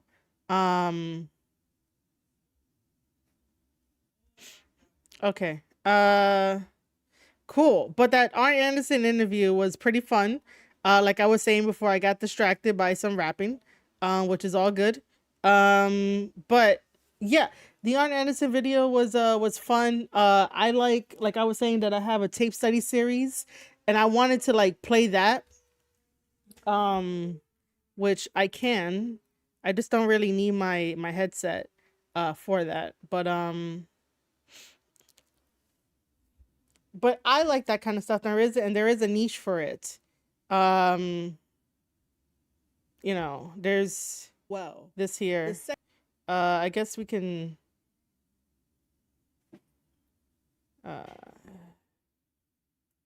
like tagline. Not really a tagline, but like a new phrase other than so to do stuff like this. Now my brain is just while I'm overthinking, talking like, over really myself means. and But this that's and whatnot. What tape study series is. It's to I'm just gonna lower it to like here and break it down like again. There's no but yeah. toxicity, no negativity. It's all about, hey, what can we do to improve? And if we don't need to improve, I'm gonna how let can we other move Marie it talk. forward and be like, this is what you need to study. This is what you should study. Just like in the previous video of AJ Styles versus Marufuji, that's a good video to study. This one, no doubt, this is gonna be a good video to study. So let's jump right in. This is amazing. The crowd is definitely divided. Hayashista. Okay, so just so you know, I do not have the audio playing. By the way, I randomly picked a spot. I have the audio in my headset, which I'm about to just turn on. Basically, will smile. But she does it so adorably that I'm like, I can't get mad at her. I can't be intimidated by her. Maybe I could be intimidated by her. And here comes the Tommy with the roll through, duck, just crashing her on her head. That's what Io did. Io is playing the smart. Kicks to the head. Io definitely wants a Tommy at her best. Okay, so that's me doing tape study series. That's something that I really want to get into, dive more deep into, and like have more videos on that and break down professional wrestling, because that's what I really love. And I understand that from Arn's point of view that, like, you know, I think to him it might have got a little boring, a little repetitive, because sometimes it kind of is, because I can't keep saying the same thing over and over in a match. There's nothing new that the wrestlers are doing. So, you know, I tend to pick and choose what videos I watch and what I want to break down. But I really do miss doing that. So I did that one for Io Sky versus Utami, and then the other one is AJ Styles versus Marufuji. That one you could go look at my newsletter at marieshadows.substack.com. But yeah, the overall, oh well, I didn't do my, hold on.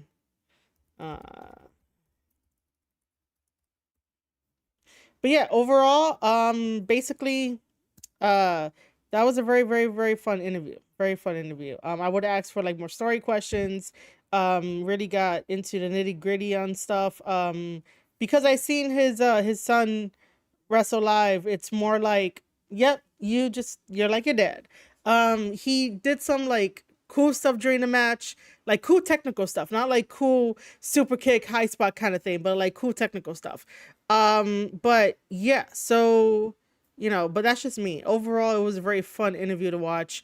I do like the fact that, you know, Arn is like, yeah, we have this platform where you could be yourself. You can, you know, talk and whatnot. You don't have to like serve anybody. You can be your own boss in a way. And I like that. I really do. Other than that, I cannot wait for like a part 2 and just to see what else, Adam does. But Arn is like one of my favorites. So, you know, there's that. Okay.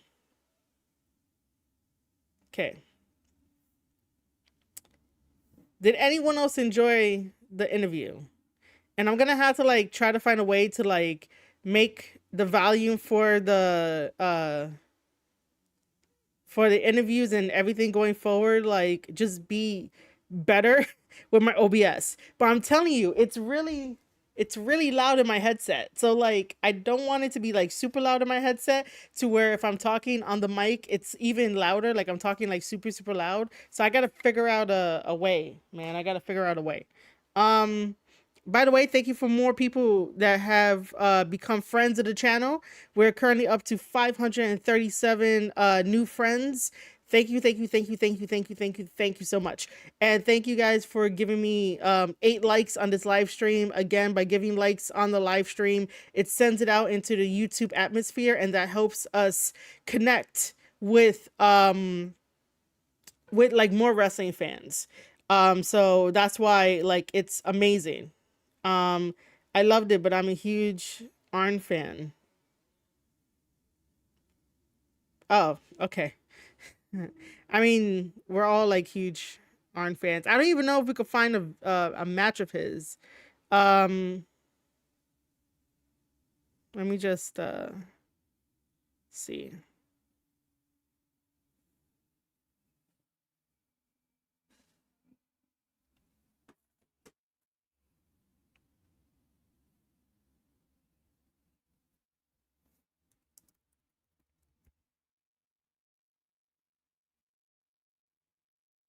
What if Arn ended Undertaker's streak?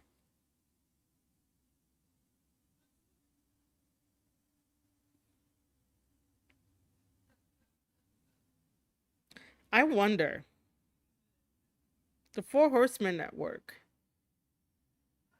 This is the official YouTube home of the Arn Anderson Show and Straight Talk with the Boss.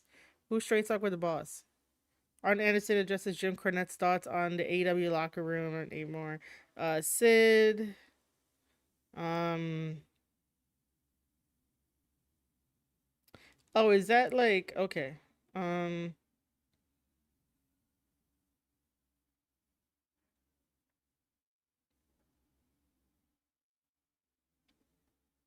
This is a huge Arn Anderson playlist. This event is for His second televised match ever and third in 1982. All right.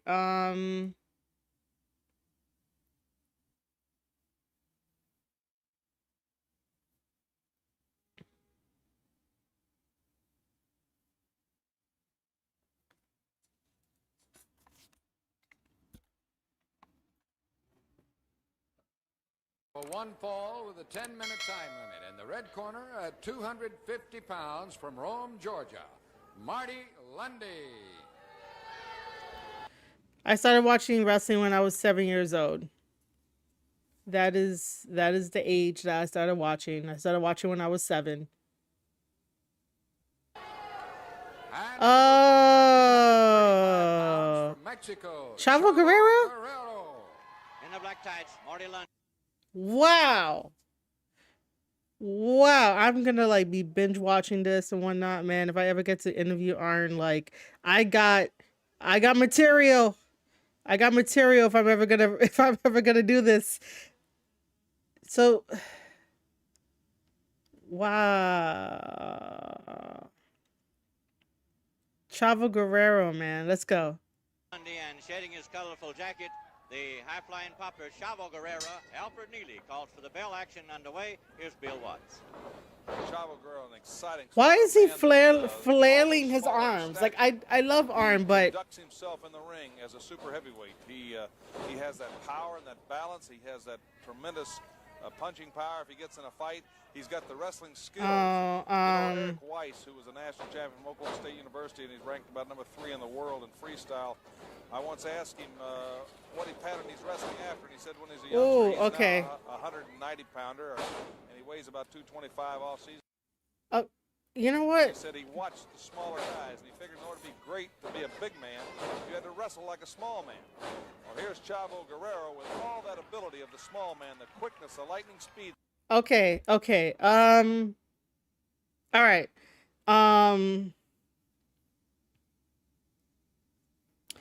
The wheels in my brain are turning right now because it's currently me being like, I got into the tape study mode and I'm looking at it and like it's It's fast paced.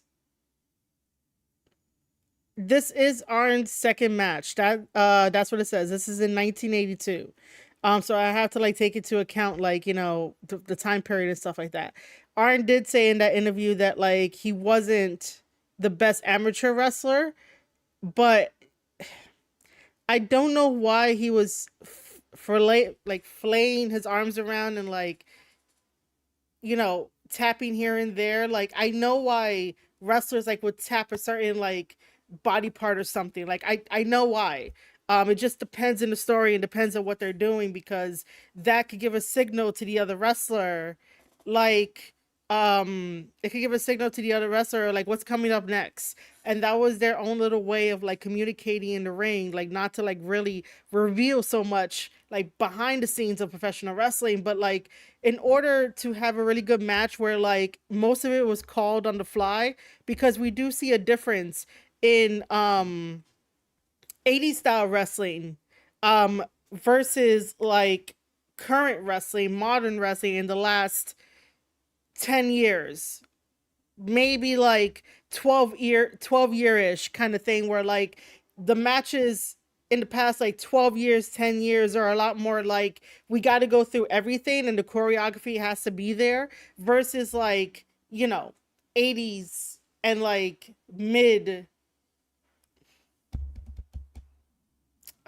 I don't know, man. I don't know how to really say it, but like if you just follow my logic on that, like, you know, 80s, 90s, 2000s, and then maybe like 12 years ago, we could say modern wrestling, like I don't know.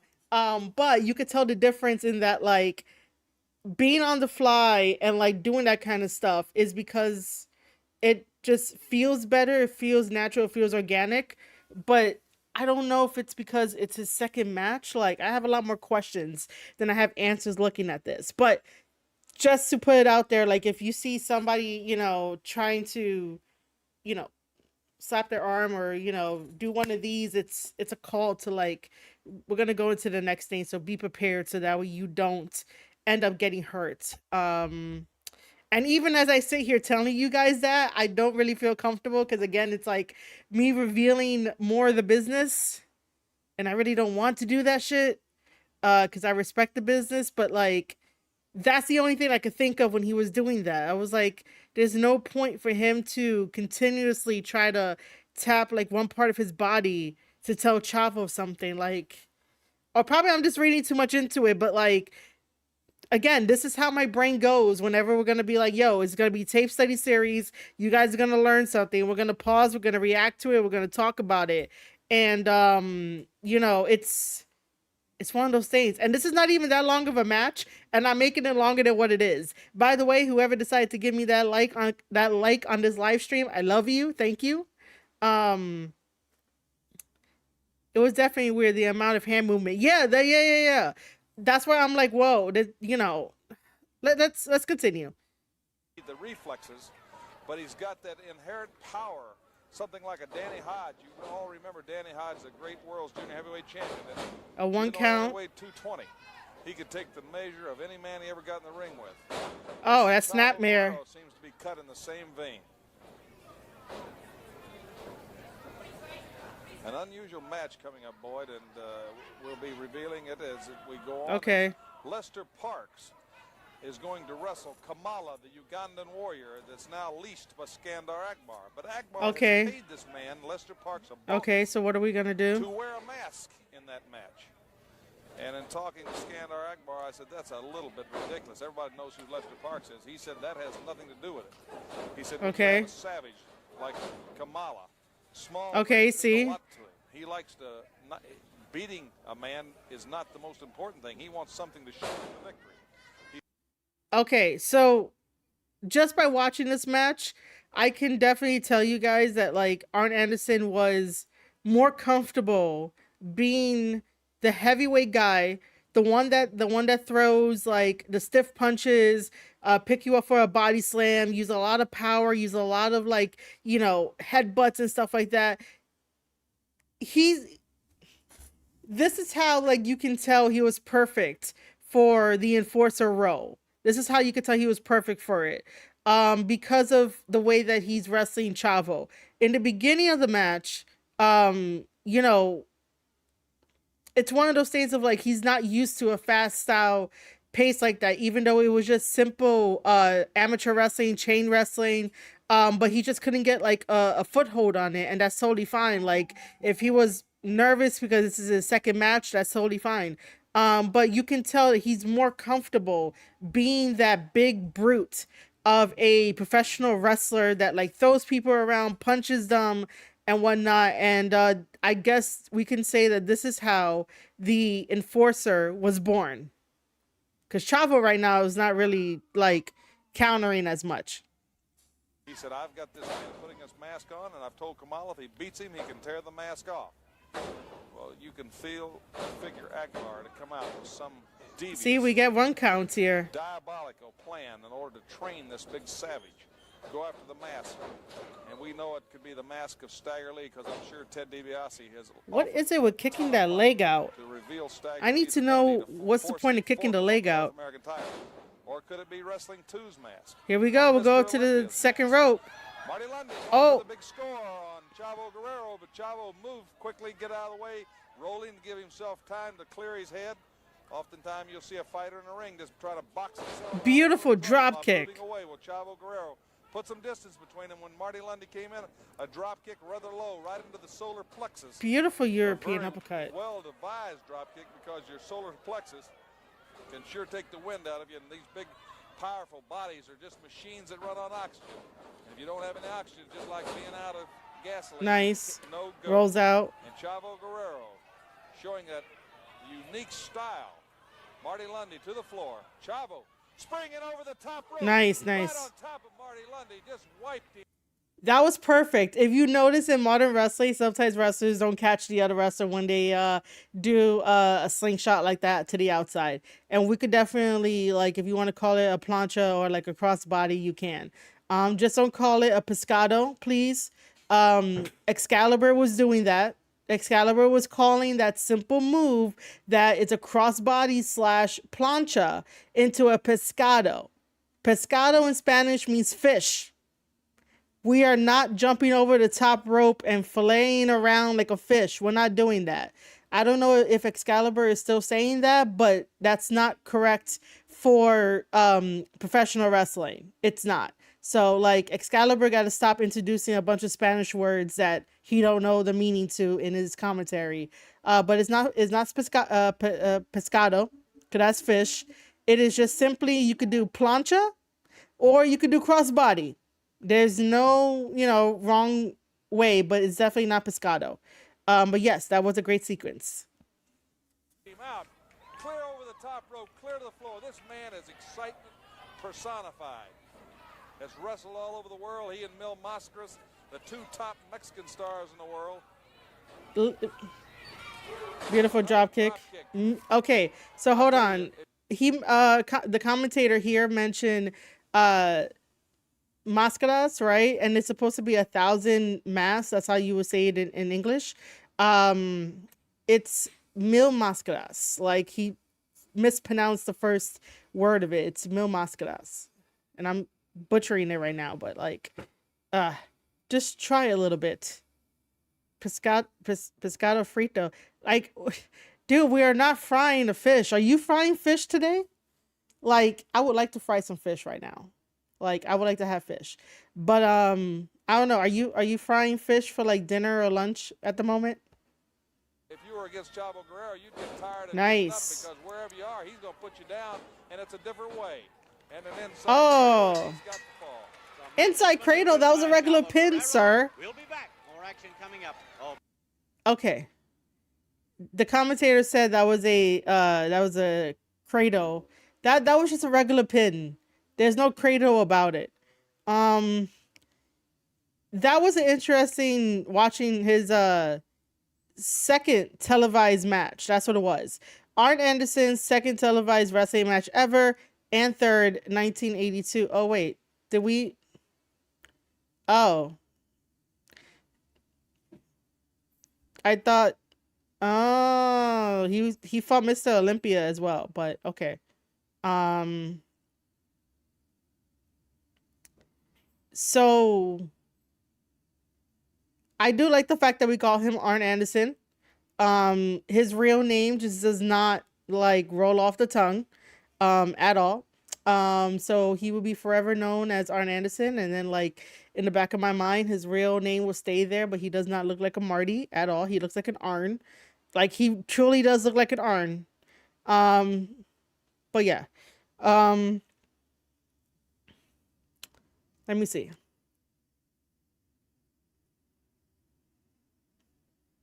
Ole and Arn Anderson versus Brody Chase and Jason Walker. Ole and Arn Anderson versus Buzz Sawyer and Terry Taylor.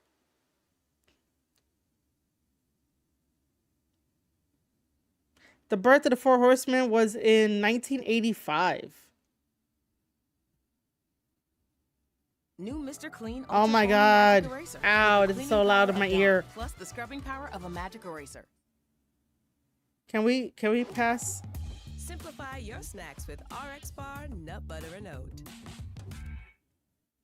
When we talk about the Major League of Wrestling, the hey, it's Tony Schiavone. By the wrestlers brought to you by Jim Crockett Promotions. And let's bring in one of the top stars right now. One half of the National Tag Team Champions, Arn Anderson. And why will you not recognize me as a world television champion? I think the fans know the circumstances around that belt, Arn, and I...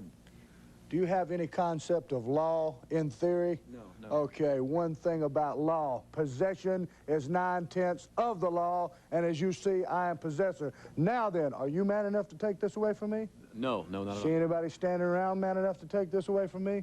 Well... Okay, now when you talk about Jim Crockett Promotions, you're talking about the four horses, the four people that make things happen. You're talking about Double A, Ole Anderson, Tully Blanchard, and Ric Flair. So now then, anytime one of the four, all of the four, or half of the four, head your way, St. Louis. Do whatever you have to get there, because you're going to see the very best at what we do, and that is professional wrestling. Bye-bye. It's been your pleasure. I'm out of here. We don't have these promos anymore. Oh my God, we don't have these promos anymore. Do you guys understand that? Like as I was watching this with you guys and listening to this, that the wheels started turning of like, we don't have this anymore in wrestling. We don't have something where like it makes you get excited other than like WWE. WWE is out of this question because like everyone is going crazy for the Bloodline storyline, Dom, Liv, Rhea, and Damian Priest, right? And whatever Cody is doing, and like, you know, WWE got it, right? There's still stories that make you feel, but for like, this is why I will say it again with all my heart. I still think that AEW is the alternative, and they could capitalize on stuff like this, but nobody knows how to be a leader. Nobody knows how to push things into perspective, and everybody there wants to still be indie while getting a big ass contract and not really doing as much. Like, Arn just said something so simple in what, like 2 minutes? And like, you can feel that like, you could feel the passion, you can feel the intimidation. And then like, you know, letting people know like who's really in charge. Like the Four Horsemen are really in charge. Like for some reason the IWC came up, or IWC and like what, MJF, I believe, came up with like the 4 pillars, or maybe the IWC came up with the 4 pillars of AEW. And look how that turned out, right? He makes it feel important. Thank you, Lucy. That's exactly what I was trying to find. I was trying to find that exact freaking statement. And I could not remember that. But yes, he makes it feel important. And that is what like got me super excited, because I was like, oh my God, all the stories I could come up with, because that was fucking brilliant.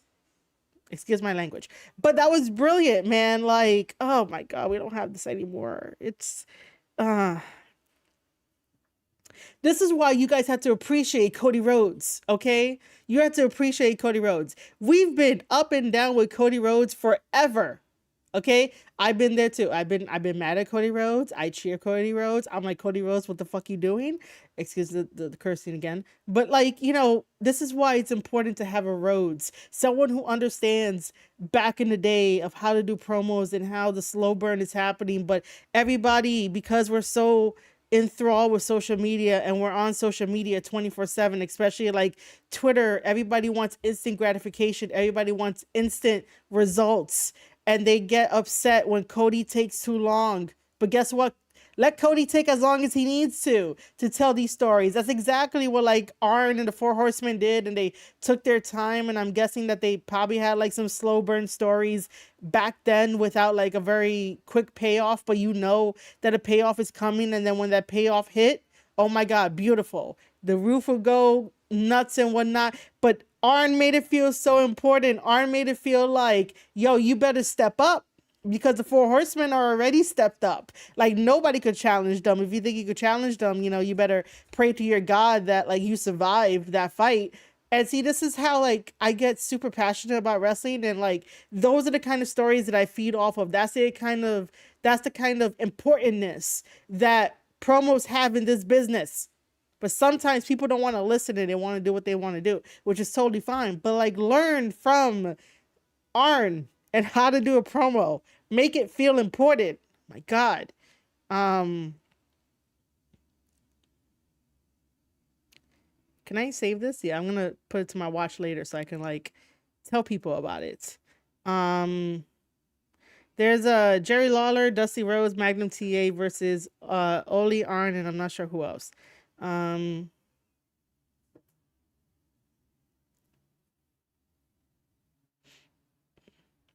This is another one. Subway did what? Any foot Oh my God, why is it so loud in my ear? Yep, better hurry before it's gone. But didn't he say that if Dusty wanted to take it, it's for him to go to him as a man and beat him in 20 minutes to take it and not send Baby Doll? But he's looking for him. Regardless of me trying to figure that part out, because I was just like, wait a minute, you're throwing the challenge out there, but you still want to find him to have the challenge. But that's not here nor there. I was gonna say that, did you hear the story of how he built that up? Because technically in my brain I was like, all right, we're talking about financials here. So he just built the story up to where he's like, yeah, Dusty Rhodes took all this money from me because he's no longer tag team champion, because your worth back then, basically you got the championship title, you got paid a little bit more because you are you're selling tickets, you're having people come on through and sit in the seat, buy a ticket and all that kind of stuff, so you're making a little bit more money when you're champion. But he didn't let that deter him from anything else, because he's a TV champion as well. So like he still has money in his bank account, but the story is that like no matter what Dusty did to him and no matter what he blames Dusty for, which he like really put it out there like that, he's still TV champion. He's still a champion. So he knows he has a target on his back. He still have money coming in, but not just as much. But the challengers are, coming through. So just pay attention to that story and how like it went up, and then like finally, him saying what, what's really gonna happen. I think we're good.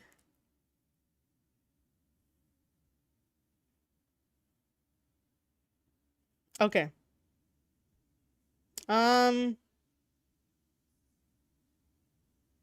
And with that, how are we feeling, guys?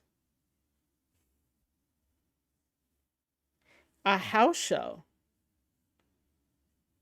Yeah, I think that once Arn became Arn, like he got so comfortable into like what he's known for.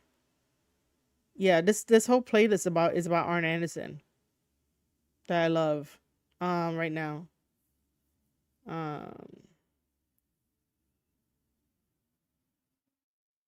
Yeah. All right.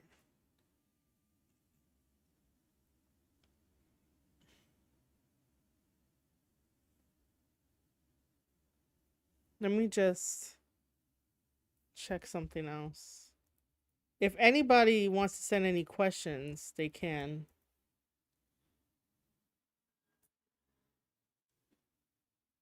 But I just want to check some stuff.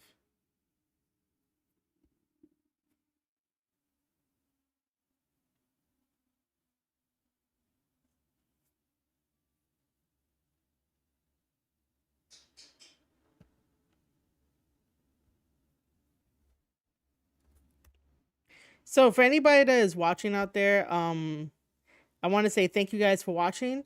I am gonna wrap it up, and I'm going to relax for the rest of the day. We'll continue to play some more Uno on Friday and like through the weekend for like streams. In the chat, there is the link to the sponsored video game, which is Uno Mobile. If you have not downloaded that via my link and started playing to reach level 10 and you know, smash some goals, and it helps me out directly. And it's Uno, it's a card game. Like, who doesn't love Uno? If you have not done so yet, please click that link, help me out directly. The stream is sponsored by Uno, which I really love. I love that it's sponsored by Uno. I love Uno. I play it from time to time. I collect the Uno cards, and I am super excited to be partnered and sponsored by Uno. So thank you, Uno, for that. And if you have not downloaded, it's free to download, free to play. You know, maybe I'll set up some rooms for the weekend for us to play, because I keep saying I'm going to do it and I don't really get the chance to do it, but it'll be nice to play with my community. I do want to say thank you guys for tuning in to this episode of the Square Circle Podcast live right here on youtube.com/Square Circle Podcast. If you have not hit that like button on this live stream, please do so. If you enjoyed the live stream as much as I did, please hit that like button. It sends the video out into the YouTube atmosphere, and it creates a wave to connect more wrestling fans with us. And I really highly thank Adam for allowing me to watch his Arn Anderson interview, which was adorable and it was fun. I hope you guys enjoyed it too. On the VOD, just go back and watch it. It was amazing. And thank you to everyone that tuned in when I was talking about the AEW numbers and how like numbers are everything, especially when you run a business. If you are not looking at the numbers, and if you are not realizing you're not making a return on the investment that you eventually bought, then there's something wrong. There's definitely something wrong. I would just like AEW fans to be a lot more humble and understand that there shouldn't be a bubble in the IWC on Twitter to where they think that everyone has to think like them and everyone has to be forced to think like them, and everybody comes from a different kind of background around the world.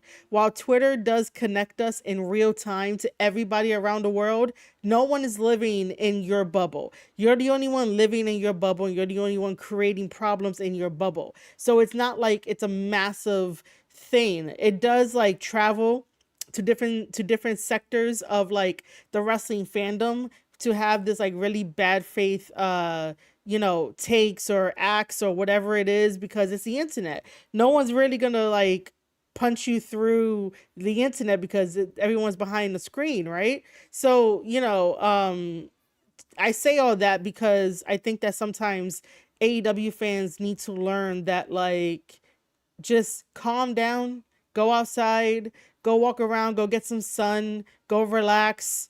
Most of the time, it really isn't that serious, but on the flip side, it is that serious, especially for someone like me who's in the business and who works in the business and who loves the business.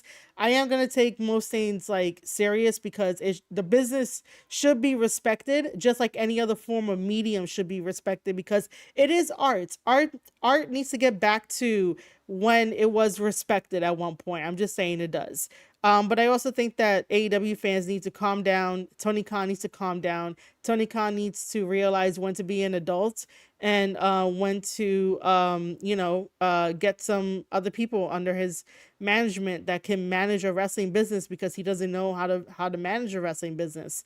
And for people like myself and others that talk the truth about AEW, we should not like get any, well, we shouldn't get any trolls or stupidness. Pushback is part of the game. and there should be healthy and constructive criticism when it comes to the pushback. But just to be a troll for the sake of being a troll and being negative for the sake of being negative and wanting to be right for the sake of being right and don't really give a shit about it, that should not fly.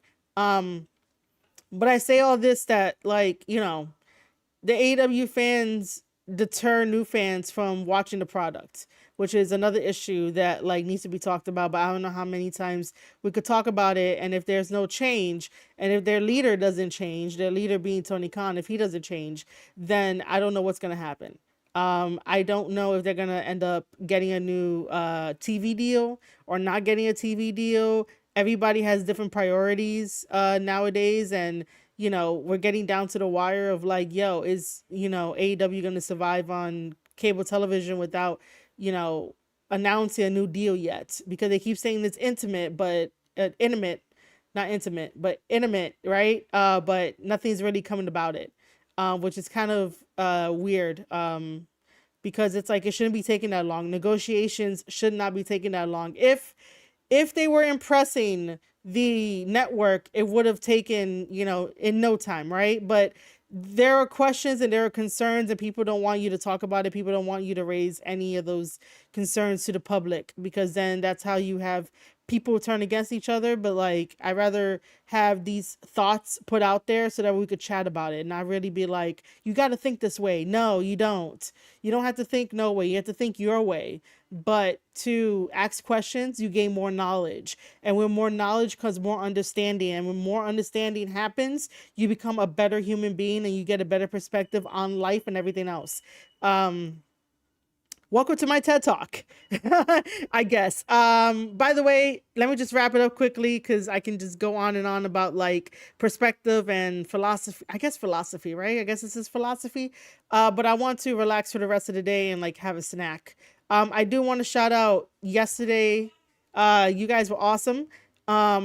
Reacting to Arn Anderson's interview by Foundation Radio, thanks to Adam, was awesome. Thank you for all like the 9 likes. Thank you for all the views and staying with me and just watching and hearing and just having me react to this. This is amazing. I love you guys. We are getting closer and closer, somewhat closer to getting YouTube partnership. We're almost there. Just stay tuned to all my socials. So at Marie_Shadows on Twitter. You know, become a friend of the channel right here on youtube.com/Square Circle Podcast. Go over to twitch.tv/Marie_Shadows to like and follow over there. I will still be doing stuff with MOW. Hopefully Friday we could have a mini stream and I'll talk about MOW and I'll show you like my videos and my pictures, but I'll be working with MOW December 5th because I'll still be doing media press with them. And if you have not downloaded the link to the game for the sponsor, please go do so. I would really appreciate it so much. Lucy, I appreciate you. Edwin, thanks for coming in. Foundation Radio, thanks for stopping by. Lucas, thank you for stopping by. Aussie, thank you for stopping by, and all the usuals. And if you are lurkers, thank you for stopping by. I will see each and every one of you guys Friday. Thank you so much. Bye-bye.